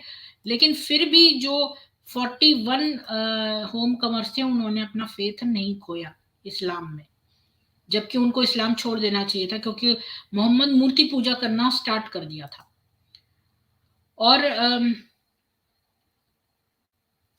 उन्होंने एक्सेप्ट कर लिया कि मोहम्मद ने अपनी जो है मिस्टेक रिकेंट कर ली है, क्योंकि आपको याद होगा कि फिर बाद में मोहम्मद ने कहा कि अरे ये तो शैतान के द्वारा भेजी गई आयतें थी और वो सब, और अब तुम अपने लिए तो बेटों को चाहो और अल्लाह के लिए बेटियां, ऐसा कह के उसने कह दिया ये तो शैतान ने दी थी आयतें और ये सब।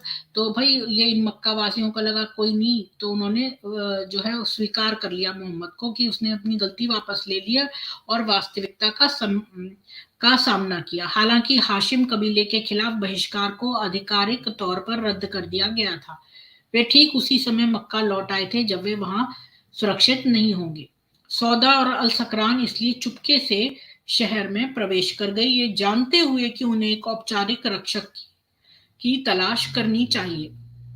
अल सकरान के भाई सोहेल ने अपने बेटे अब्दुल्ला का घर में स्वागत किया और फिर उसे बंद कर दिया और उसे बताया कि जब तक वो इस्लाम नहीं छोड़ता तब तक वो जमी दोज रहा। अल सकरान को समय के साथ एहसास हुआ कि वो अपने भाई पर भरोसा नहीं कर सकता। उन्होंने शायद सौदा के पिता से अपील की। उसके भाई अब्द ने इस्लाम पर आपत्ति जताई, लेकिन इस हद तक नहीं कि वो अपनी बहन की मदद करने को तैयार नहीं था, और जमा ने अपनी बेटी के प्रति अपने कर्तव्य पर सवाल नहीं उठाया। क्योंकि आपने देखा होगा कि जो ये मूर्ति पूजक थे, ये मॉरलिटी में ज्यादा हाई थे। इससे ये क्या बोल रहे हैं, आपसे सवाल है, क्या ये मुल्ला लोग हमें ऐसी बुक्स को पढ़ना मना क्यों किया है? मुझे समझ नहीं आई कैसी बुक्स को, मतलब ये तो 19 वाइफ तारा मैकार्थर की लिखी हुई है ये किताब। उसने इब्ने इशाक और ये सारे रेफरेंसेस जो है उससे निकाले हैं, उसकी बायोग्राफी से पुरानी। मैंने बायोग्राफी पढ़ी हुई है उसकी, लेकिन मैंने बुक एंड स्टार्ट से एंड तक नहीं पढ़ी, उसमें से कई कई पोर्शंस बीच बीच में से पढ़े हैं। हाँ, ये न्यूज़ मैंने सुना दी है सर्किट जी। आप देर से ज्वाइन हुए हो, ये सबसे पहले मैंने न्यूज़ पढ़ी है, उसमें से एक न्यूज़ थी ये। और मैंने डेट्स भी बताई है, सितंबर में कौन सी डेट तक आप बदल सकते हो। तो अब आते हैं अगले टॉपिक पे, पहली विधवा 619 से 620 तक। अल सकरान के मरने से पहले दंपत्ति मुश्किल से मक्का में फिर से बसे थे। वो शायद नवंबर या दिसंबर में था और निश्चित रूप से 5 जनवरी 620 के बाद नहीं। तो ये सौदा का हस्बैंड था ना अल सकरान, ये मर गया। ऐसा कहा जाता है कि सौदा का एक सपना था जिसमें मोहम्मद उसके पास गया और उसकी गर्दन पर हाथ फेरा। उसने अल सकरान से कहा, जिसने जवाब दिया, आपके पिता के जीवन की शपथ, यदि आपका सपना सच है तो मैं मरने जा रही हूं और मोहम्मद आपसे जा रहा हूं और मोहम्मद आपसे शादी करेंगे। तो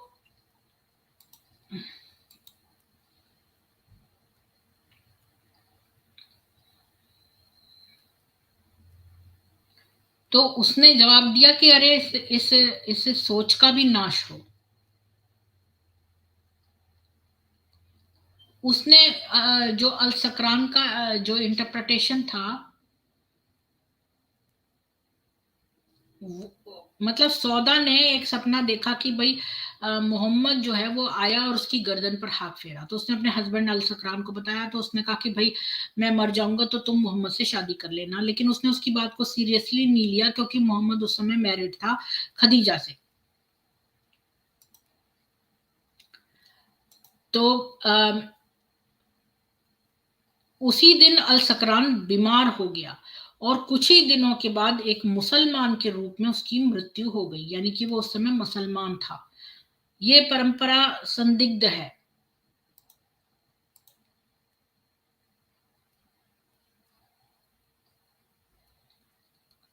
हालांकि ये जो है ना परंपरा, इसकी जबकि ये इब्न अब्बास के साथ परंपरा उत्पन्न होती है, जो सौदा को व्यक्तिगत रूप से जानता था जब वो एक बच्चा था, जब कि उसने मोहम्मद से शादी कर ली।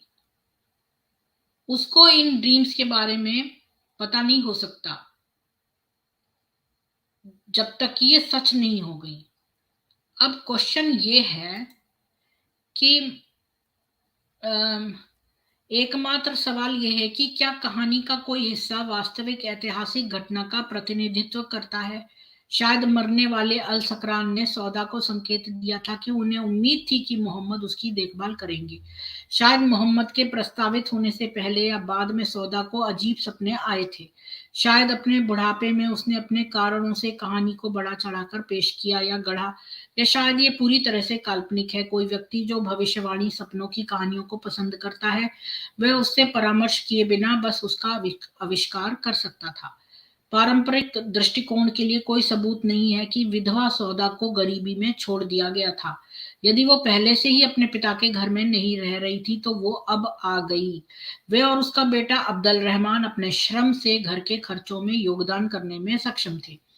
सौदा की मां का कोई उल्लेख नहीं है। शायद वो मर गई थी, क्योंकि इस समय तक बूढ़ी जमा एक युवा रखेल के साथ रह रही थी। सौदा ने इस्लामिक नमाजों का पालन करना जारी रखा, क्योंकि उसने अपने पिता के घर में अपनी विधवा की प्रतीक्षा अवधि की सेवा की थी। लेकिन अल सकरान के भतीजे अब्दुल्ला ने कई महीनों तक अपने पिता द्वारा बारीकी से पहरा देने के बाद एक बार फिर मूर्तियों की पूजा करी। अब आते हैं अगले टॉपिक पे। दूसरी शादी उसकी मई 620 में। 22 अप्रैल 620 को खदीजा की मृत्यु हो गई। याद रखिए, 22 अप्रैल 620 में खदीजा की मृत्यु हो गई और मोहम्मद व्याकुल हो गए। कुछ ही दिनों के बाद उमर की भाभी खोबला ने फैसला किया कि उन्हें एक नई पत्नी की जरूरत है। उसने अपने जीवन को व्यवस्थित करने के लिए मोहम्मद को बुलाया। अल्लाह के रसूल, उसने कहा, मुझे लगता है कि खदीजा के खोने से आपको कुछ कठिनाई हुई है। बेशक, उन्होंने कहा, क्योंकि वो परिवार की मां और घर की महिला थी। फिर आप पुनर्विवाह क्यों नहीं करते? उसने पूछा कि क्या उसके मन में उसके लिए कोई है। अब आते हैं, अब मैं आपके साथ शेयर करती हूँ एक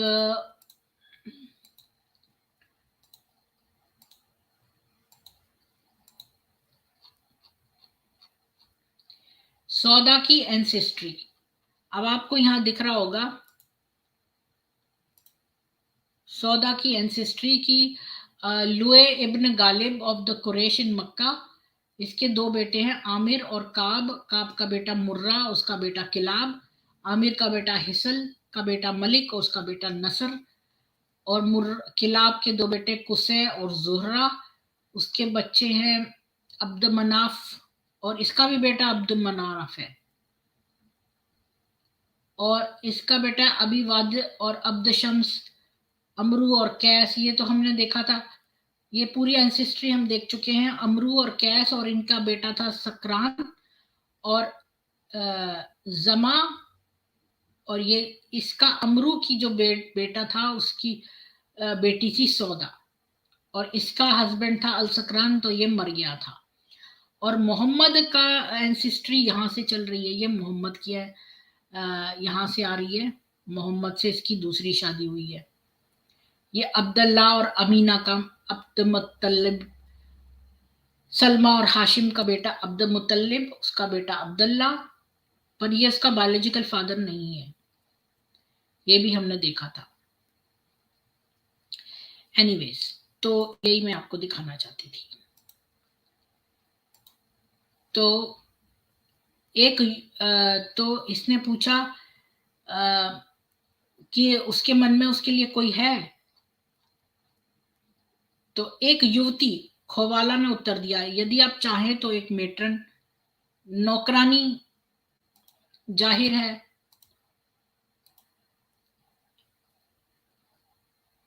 तो उस ख्वाला जो उस उम्र की भाभी थी, उसने कहा कि भाई आपको एक शादीशुदा मतलब विधवा पसंद है या एक लड़की? तो उसने मोहम्मद ने उत्तर दिया कि भाई लड़की, मेडन, वर्जिन पसंद है।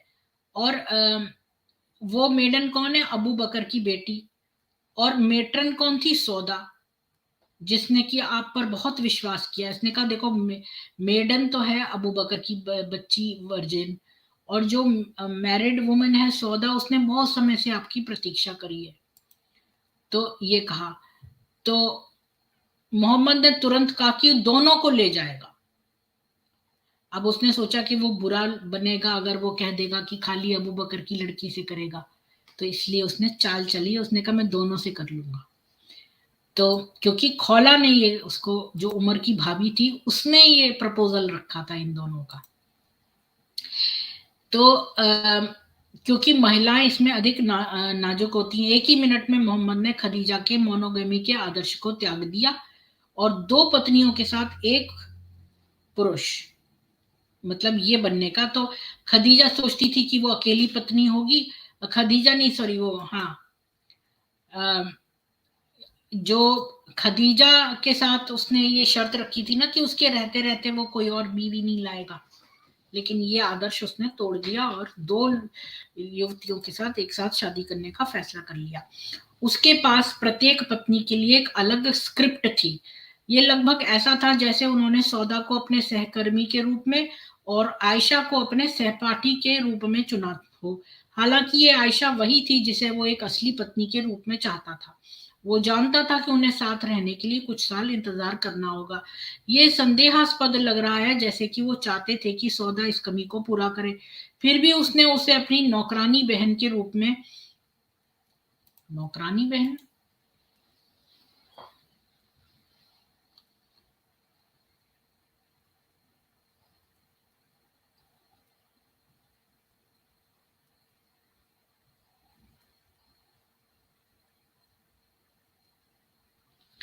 हाँ, मतलब कि उसने उससे पूछ लिया जीवन साथी बनने के लिए। खोवाला पहले अबू बकर के घर गई। शायद आयशा के बाद उससे अपने दावे से यही मतलब था कि सौदा पहली महिला थी जिससे उसने मेरे बाद शादी करी, मोहम्मद की पत्नियों में महत्वपूर्ण। तो इसीलिए आयशा कहती है कि मैं दूसरी बीवी थी, क्योंकि ये उसके पास पहले प्रस्ताव कर रखने गई, अबू बकर की बेटी के पास।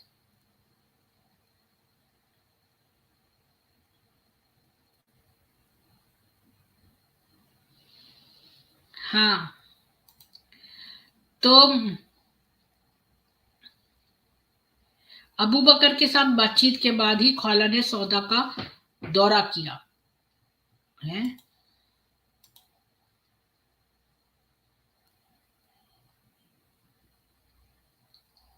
थोड़े बहुत नेगोशिएशंस के बाद अबू बकर को इसने मना लिया। फिर इसके बाद खौला सौदा के पास गई। उसने कहा, सौदा, अल्लाह तुम्हारे लिए बहुत बड़ा लाभ और बहुत आशीर्वाद लाया है। अल्लाह के मैसेंजर ने भेजा है मैरिज प्रपोजल। सौदा इतनी खुश हुई कि उसने खौला से कहा कि भाई अपने पिता के साथ डिस्कस करे। तो खौला ने जो है वो जो बूढ़ा आदमी था उसको ग्रीट किया, और जो भी उनकी उस समय की सैल्यूटेशन होता था प्री इस्लामिक टाइम में, और उसके सामने ये प्रपोजल रखा। तो सौदा का पिता जो था वो जमा था। जमा ने कहा कि हाँ हाँ ये तो नोबल मैच है, और उसने कहा कि क्या सौदा खुश है इस आइडिया से। और जब उसने जाना कि सौदा खुश है, तो फिर उसने अपनी बेटी को बुलाया और पूछा कि क्या वो उसका कंसेंट है। अब हमें यहाँ हिंट मिलता है अ, कि ये जो इनका घर था आमिर बिन लोई क्लैन जो था, ये देखता था कि वुमेन का बहुत कंसेंट हो शादी से पहले। ये इस बात का तभी तो जो सौदा का पिता था उसने बार बार सौदा को बुला के पूछा कि क्या तुम ये इसकी रजामंदी देती हो, शादी की रजामंदी देती हो, ऐसे कई बार पूछा। तो सौदा ने फिर से कंफर्म किया कि हाँ वो बड़ी खुश होगी कि मोहम्मद की वाइफ बनके। तो उन्होंने मैसेज भिजवा दिया मोहम्मद को कि सौदा मान गई है। फिर मैरिज जो है वो फाइनलाइज हो गई, और सौदा का भाई जो था अब्द, वो नहीं इस शादी से खुश था। वो पर जो है ऑलरेडी पिलग्रिमेज पे था, और सारी फॉर्मेलिटी सौदा की शादी की पहले ही पूरी हो गई उसके वापस आने से। और ये 12 मई 620 से जो है बाद की बात नहीं है, यानी 12 मई 620 को उसकी शादी हो गई सौदा की। अब ये बताइए, आपसे ये सब लोगों से क्वेश्चन है कि खदीजा के मरने के कितने टाइम के बाद इसने सौदा से शादी करी। मैंने आपको बताया था 620 में ही खदीजा भी मरी थी, और 620 में ही इसने शादी कर ली थी। तो जो भी सुन रहे हैं मेरे क्वेश्चन ये है कि कितने समय के बाद, खदीजा के मरने के कितने समय बाद मोहम्मद ने सौदा से शादी करी।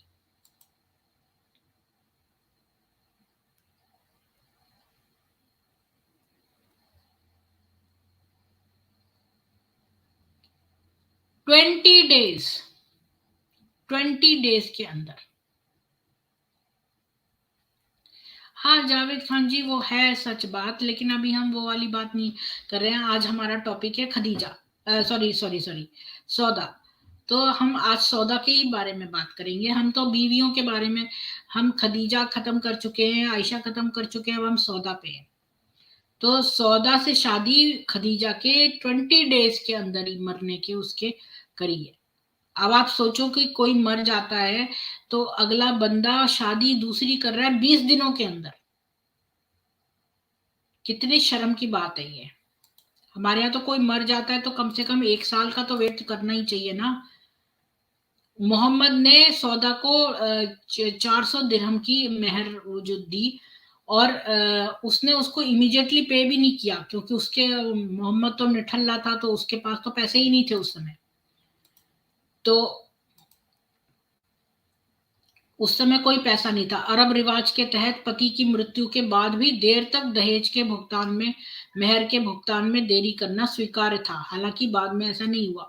शादी के दिन मोहम्मद ने सबसे अधिक संभावना सौदा को प्रतिज्ञा दी, लेकिन उसने उसके 2 साल के भीतर भुगतान कर दिया, और मतलब 2 साल में उसने उसको चुका दिया, और उसको प्रतिज्ञा की कि भाई मेहर दे दूंगा।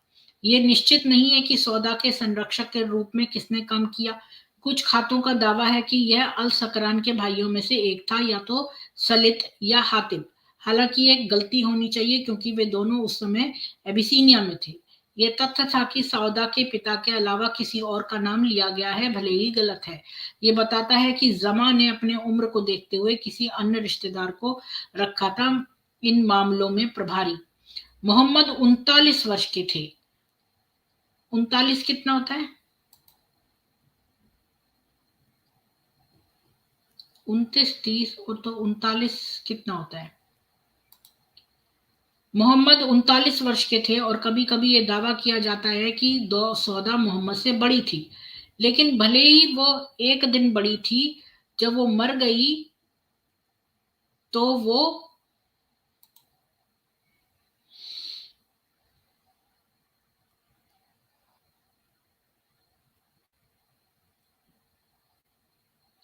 अगर वो एक दिन भी बड़ी होती तो वो 103 की हो जाती जब वो मरी थी, जो पॉसिबल है पर लाइकली नहीं है। मोहम्मद से सौदा 10 साल छोटी थी।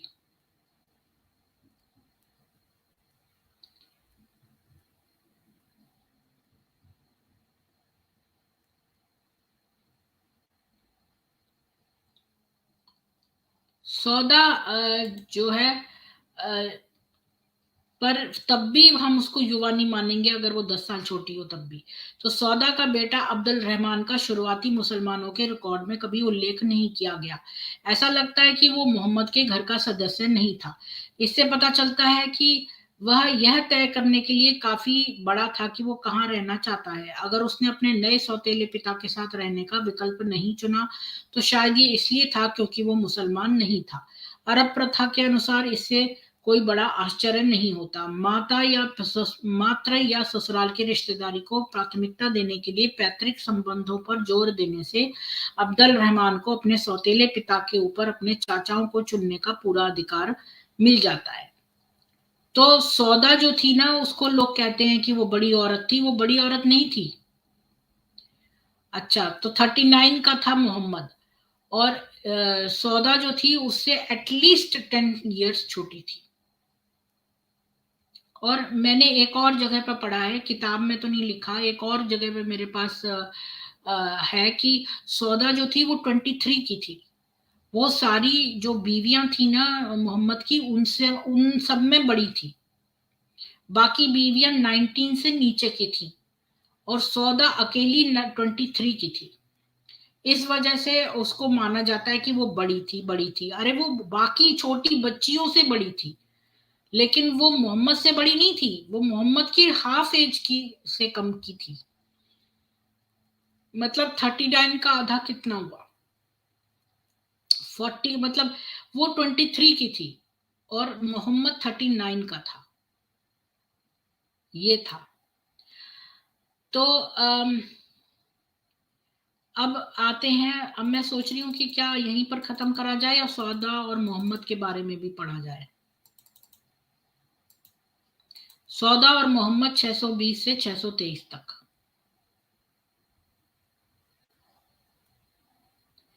शादी के 2 या 3 हफ्ते बाद मोहम्मद के चाचा अबू तालिब की मृत्यु हो गई और मोहम्मद ने अपना रक्षक खो दिया। अबू लहब के इशारे पर कुरैश ने अपना उत्पीड़न फिर से शुरू कर दिया। एक दिन अबू जहल मोहम्मद के नमाज में सजदा करने की प्रतीक्षा कर रहा था। फिर काबा के एक दोस्त को उसकी पीठ पर ऊंट की आंतें भगाने के लिए उकसाया। फातिमा, जो उस समय 14 वर्ष की थी, घटना स्थल पर पहुंची तो उसने अपने पिता को बेचैनी पर बड़ों के एक समूह को हंसते हुए देखा। उसने उसके कंधों से गंदगी को हटा दिया, उसे जमीन पर फेंक दिया और अज्ञात अपराधी को शाप दिया।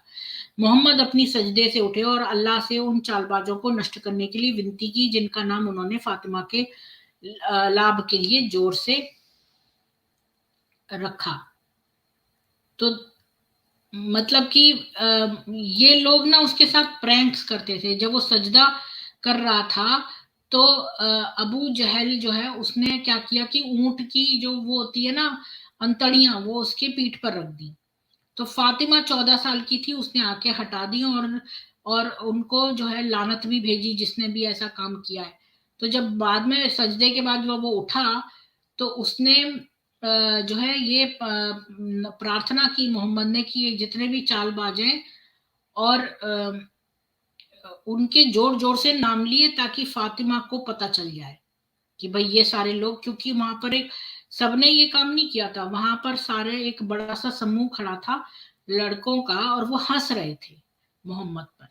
तो इसलिए उसने उन सब के नाम लिए ताकि फातिमा को सुनाई दे जाएं ये सारे नाम। और फिर मोहम्मद धूल से लथपथ घर आया जिसे एक युवा लुटेरे ने उसके सिर पर फेंक दी थी। मतलब एक एक यंग लड़के ने उसके सिर पर वो धूल फेंक दी थी। धोने के लिए पानी लाने से पहले फातिमा फूट फूट कर रोने लगी। मोहम्मद ने उससे कहा कि अल्लाह तुम्हारे पिता की रक्षा करेगा, लेकिन उसने महसूस किया कि उसे कुरैश के खिलाफ एक नया मानव रक्षक खोजने में सक्रिय होने की जरूरत है। सौदा और मोहम्मद की शादी को केवल 1 महीना हुआ था जब मोहम्मद ने तैफ के लिए मक्का छोड़ा था।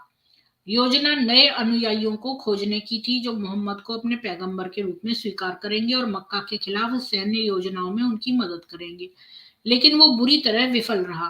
तैफ के प्रमुख उससे नहीं मिलेंगे और नागरिकों ने उसे शहर से बाहर निकाल दिया। जून के अंत में मोहम्मद ने मक्का के ठीक बाहर चुपके से देखा कि सुरक्षित रूप से प्रवेश करने में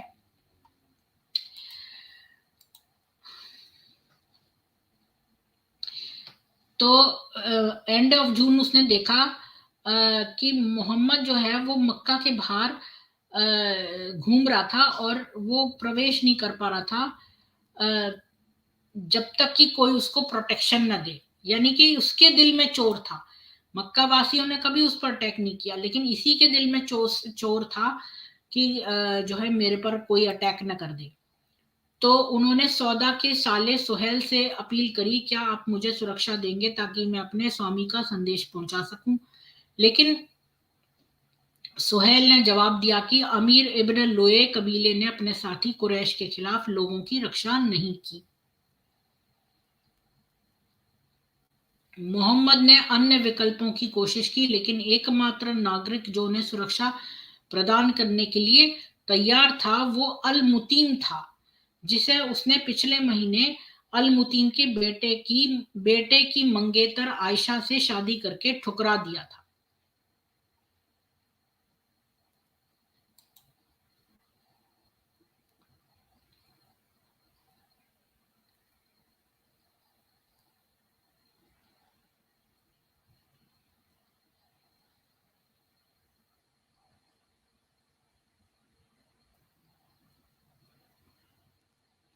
अच्छा, तो ये जो आयशा थी ना, अबू बकर की लड़की, इसकी शादी अल मुतीम के बेटे से हो रही थी और अल मुतीम के बेटे से इसने भांजी मार दी मोहम्मद ने और आयशा से शादी कर ली, जबकि उसका रिश्ता तय हो चुका था अल मुतीम के बेटे से। तो अल मुतीम इसको केवल आया रक्षा देने के लिए मोहम्मद को।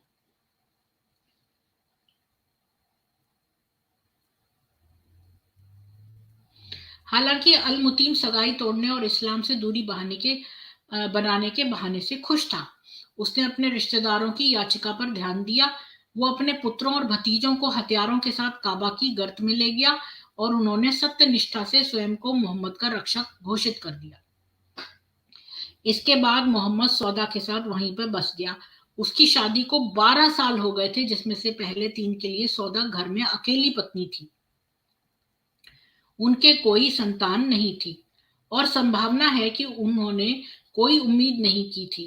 सौदा ने अपनी सौतेली बेटियों के साथ जितना समय बिताया होगा, उसके बावजूद उनके साथ उनके संबंधों के बारे में ज्यादा जानकारी नहीं है। शायद उसने उन पर ज्यादा प्रभाव नहीं डाला। उन आरंभिक वर्षों के दौरान ऐसा प्रतीत होता है कि वे खुशी खुशी एक साथ रहते थे। सौदा अक्सर मोहम्मद को खुश करने में सक्षम थी। एक दिन उसने नमाज में घर का नेतृत्व करने में सामान्य से अधिक समय ले लिया। सौदा ने उसे बताया कि उसने झुककर इतना समय बिताया है कि उसने इस डर से अपनी नाक पकड़ रखी है कि खून बहेगा। मोहम्मद हंसते हुए फूट फूट के हंस पड़ा। मोहम्मद को परफ्यूम यानी इत्र बहुत पसंद था और निस्संदेह इस बात से प्रसन्न थे कि सौदा उनके लिए ये इत्र बना सकती है। वे एलो के ऊपर कपूर जलाकर घरेलू धूप बनाते थे। एक दिन सौदा अपने दोस्तों के साथ इत्र बना रही थी जब मोहम्मद ने प्रवेश किया, अपने दोस्तों को जाने का संकेत दिया और फिर तुरंत सेक्स के लिए कहा। उसने बाद में समझाया कि उसने एक महिला को देखा था जिसने उसे मोहित किया था और ये कि इस स्थिति में एक पुरुष को अपने पत्नी के पास जाना था क्योंकि उसके पास दूसरी महिला के समान शरीर है। सौदा ने संभवतः काम करना जारी रखा जिसने मेज पर खाना रखा। मोहम्मद ने तब एक मतलब कि तब वो खाना क्योंकि ये मोहम्मद इतना कामचोर था, मोहम्मद काम नहीं करता था। सौदा इत्र बना बनाकर जो है वो काम कर रही थी। तो मेज पर खाना लाना ये एक यहाँ पर वेस्ट में कहते हैं ना, putting food on the table, यानी सौदा की वजह से घर चल रहा था।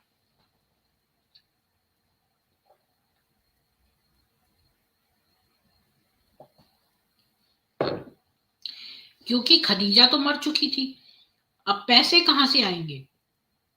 तो ये इत्र बेचती थी। और एलोवेरा के ऊपर, ये जो एलो के ऊपर ना धूप ये कपूर जला के धूप बनाते थे। और सौदा जो थी ना वो बड़ी दक्ष थी इत्र बनाने में। तो एक बार वो अपने काम में लगी थी, तो इसने जल्दी से जल्दी आके बोला कि मेरे साथ सेक्स करो, क्योंकि उसने रास्ते में एक महिला को देख लिया था, तो वो काम उत्तेजित हो गया था। सौदा ने काम करना जारी रखा।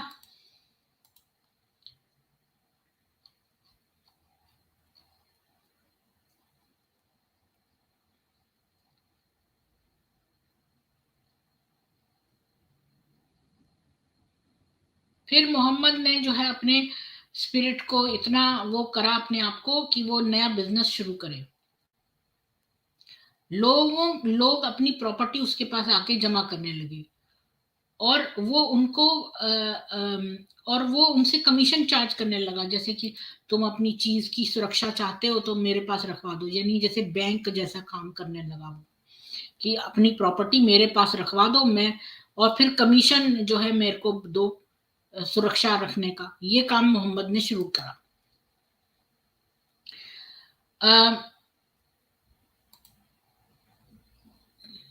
लोगों ने तब भी अपने पैसे पर भरोसा किया, जबकि उन्होंने मक्का पर अपने दीर्घकालिक डिजाइनों पर भरोसा नहीं किया। उनके बीच मोहम्मद और सौदा मामूली रूप से सफल रहे। 2 साल बाद अबू बकर को यह जानकर आश्चर्य हुआ कि मोहम्मद के पास इतनी बचत थी कि वह उससे 400 दिरहम का स्लिट ईयर ऊंट खरीद सके। ये स्लिट ईयर ऊंट कौन सा होता है भाई? अच्छा, एक एक ऊंट था जो कि स्लिट ईयर नाम था उसका, मतलब जिसके कान कटे हुए हैं। ऐसा ऊंट जो था वो 400 दिरहम का था, और मोहम्मद ने इतनी बचत कर ली थी कि वो वाला ऊंट खरीद सकता था। इन सब के ऊपर सौदा मोहम्मद में विश्वास करती रही। इस बात का कोई रिकॉर्ड नहीं है कि उसने आयशा के विपरीत कभी भी उससे छोटा भी संदेह दिखाया, चाहे इस्लाम 10 साल पहले की अपनी मूल अवधारणा से कितना ही विकृत और विचलित क्यों ना हो। सौदा को शुरू से ही पता था कि मोहम्मद ने आयशा से भी शादी की थी, और इसका इरादा बहुविवाहित होने का था। लेकिन ऐसा नहीं लगता कि ये योजना खदीजा के शादी के रवैये से काफी अलग थी। सौदा ने मोहम्मद की नाइट जर्नी की शानदार कहानी का अपमान नहीं किया। अब सौदा जो थी बड़ी समझदार और बड़ी कोऑपरेटिव वुमन थी। वो ये भी जानती थी कि आयशा से शादी हो चुकी है उसकी, लेकिन उसको इसके इरादे भी पता थे मोहम्मद के, कि ये पॉलीगैमी करने वाला है, ये बहुत सारी विमेन को रखने वाला है। लेकिन वो जो थी बड़ी समझदार थी, और उसने कभी भी कोई भी जो है मोहम्मद के कार्य में संदेह और ये सब नहीं किया। और जो उसने अपनी उल जलूल कहानी सुनाई थी, बुराक पे बैठ के रात को गया था, वो वाले भी जो है उसने उस कहानी का अपमान नहीं किया। यहाँ तक कि जब मोहम्मद ने मक्का के खिलाफ सैन्य कार्रवाई करने के लिए मदीना के 70 प्रमुखों के साथ बातचीत की, सौदा ने सवाल नहीं किया कि अल्लाह यही चाहता था। जब कुरैश के बुजुर्गों को पता चला कि मोहम्मद ने मक्का के खिलाफ युद्ध की घोषणा की है, तो उन्होंने 70 प्रमुखों का पीछा किया, जब तक कि वे उन्हें मदीना की सड़क पर नहीं ले गए। उन्होंने उनमें से एक को पकड़ लिया, उसे बांध दिया और उसे वापस मक्का ले आए। उसे रास्ते में पीटा और उसके बाल पकड़कर घसीटा। सौदा के साले सुहेल ने बंदी के चेहरे पर मुक्का मारा। अंत में दो मक्का जो उन पर एहसान करते थे उन्हें बचा लिया और उसे घर भेज दिया। फिर भी सितंबर 622 में मोहम्मद के मदीना भाग जाने के बाद मक्का वासियों ने उनके परिवार के किसी अन्य सदस्य को कोई नुकसान नहीं पहुंचाया। यानी ये जो मोहम्मद था, जब ये मदीना चला गया, इसकी फैमिली तो मक्का में ही रही, लेकिन कोई भी मक्का वासी ने उसकी फैमिली को कभी कोई नुकसान नहीं पहुंचाया, जबकि वो शत्रु था तब भी। सौदा हमेशा की तरह घर चलाने में सक्षम थी। कुछ महीने बाद उसका सौतेला बेटा जायद उसे ये बताने के लिए मक्का लौटा कि सब कुछ ठीक है और वो मदीना में मोहम्मद के साथ मिल सकती है। इसका मतलब ये था कि उसे अपने बेटे और अपने परिवार सहित मक्का में अपने परिवार को छोड़ना होगा। वृद्ध पिता, लेकिन सौदा ने अपने पैगंबर के प्रति अपने कर्तव्य पर सवाल नहीं उठाया। सम्मान की अवहेलना करने वाली एकमात्र पारिवारिक सदस्य उसकी सौतेली बेटी ज़ैनब थी, जिसके बुत परस्त पति ने उसे अपने साथ मक्का में रखा था। सौदा मदीना पहुंचे ये पता लगाने के लिए मोहम्मद ने नई मस्जिद की पूर्वी दीवार में अपना घर बनाया था। उसके बगल में एक और घर था जो वर्तमान में खाली था, जैसे उसकी अनुबंधित दुल्हन आयशा के लिए नियमित किया गया था। किसी ने भी कभी यह सुझाव नहीं दिया कि विधवा होने पर सौदा को उसका घर विरासत में मिला था। यह मोहम्मद ने बनाया था।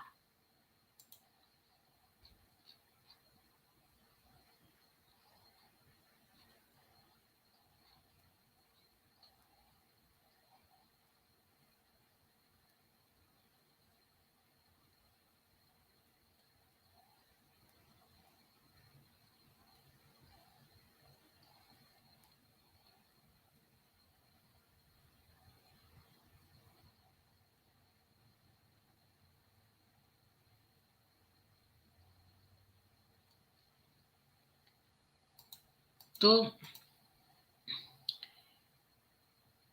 किसी ने भी सुझाव नहीं दिया कि विधवा होने पर सौदा को उसका घर विरासत में मिला था या मोहम्मद ने बनवाया था। स्पष्ट है कि उसे उसकी अपनी कानूनी संपत्ति थी, शायद एक उपहार के क्रम में, और शुरू से ही उसने घर को अपना माना। मोहम्मद के लिए कोई अलग कमरा नहीं था, इस तथ्य से परे कि पूरी मस्जिद को उसका घर माना जाता था। जब तक सौदा इकलौती पत्नी थी तब तक उसे उसके साथ रहना चाहिए था। अब हम सौदा और आयशा के बारे में कल जानेंगे। आज के लिए इतना ही काफी है मेरे ख्याल में, तो क्योंकि टाइम हो गया है, यहीं पर इसको फिनिश करते हैं। और मैं आप लोगों को एक इनवाइट दे देती हूँ, सौदा के बारे में कोई बातचीत करना चाहता है। आज का टॉपिक खाली सौदा है।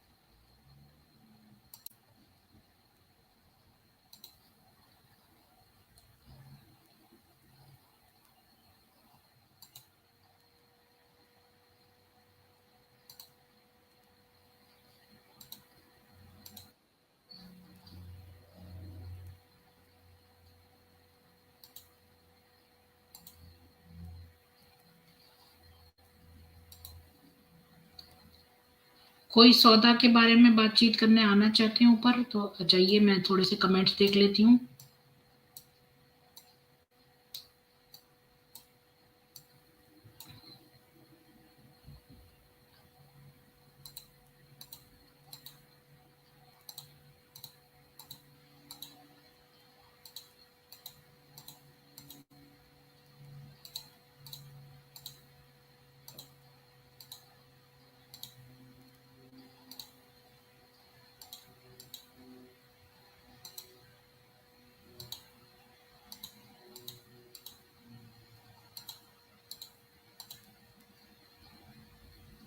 बिल्कुल इंदिरा जी, नाबालिग लड़की के लिए।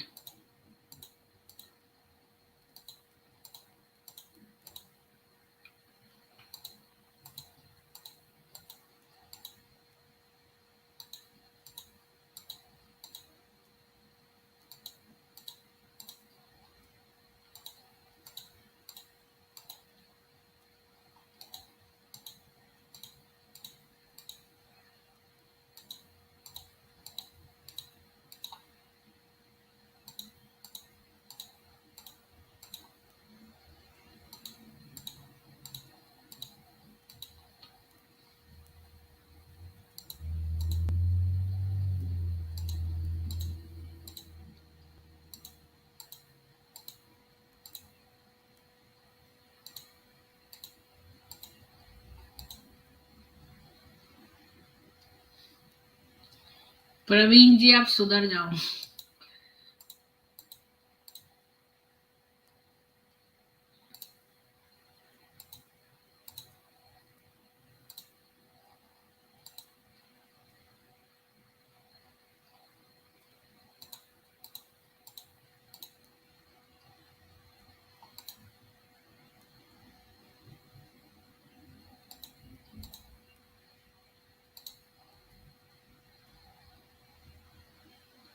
नहीं, एंटी इस्लामिक क्या है, वो तो उन्होंने उनके उसमें जो रिकॉर्डेड है फैक्ट्स वही तो। बेचारी तारा मैकआर्थर ने तो हर लाइन में जो है रेफरेंस दिया है।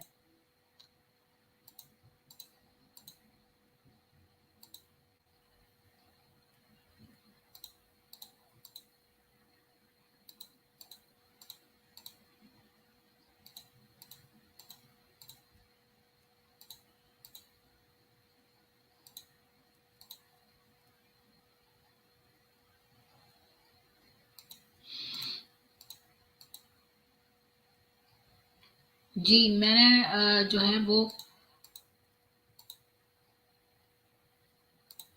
आप लोग आना चाहेंगे ऊपर बात करने?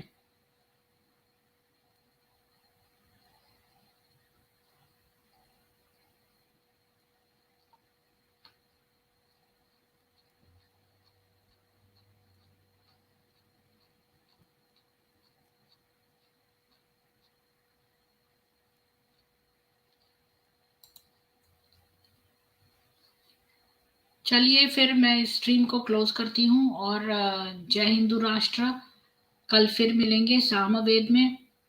और आप सब लोग जो हैं वो अपने सेल्फ डिफेंस की चीजें जो है तैयार कर लीजिए। और कल कल हम ये सौदा के बारे में समाप्त कर देंगे ये। बस ये 2 पार्ट से ज्यादा नहीं चलेगा, फिर नेक्स्ट वाइफ का देखेंगे। तो आज के लिए इतना ही, और जय हिंदू राष्ट्र।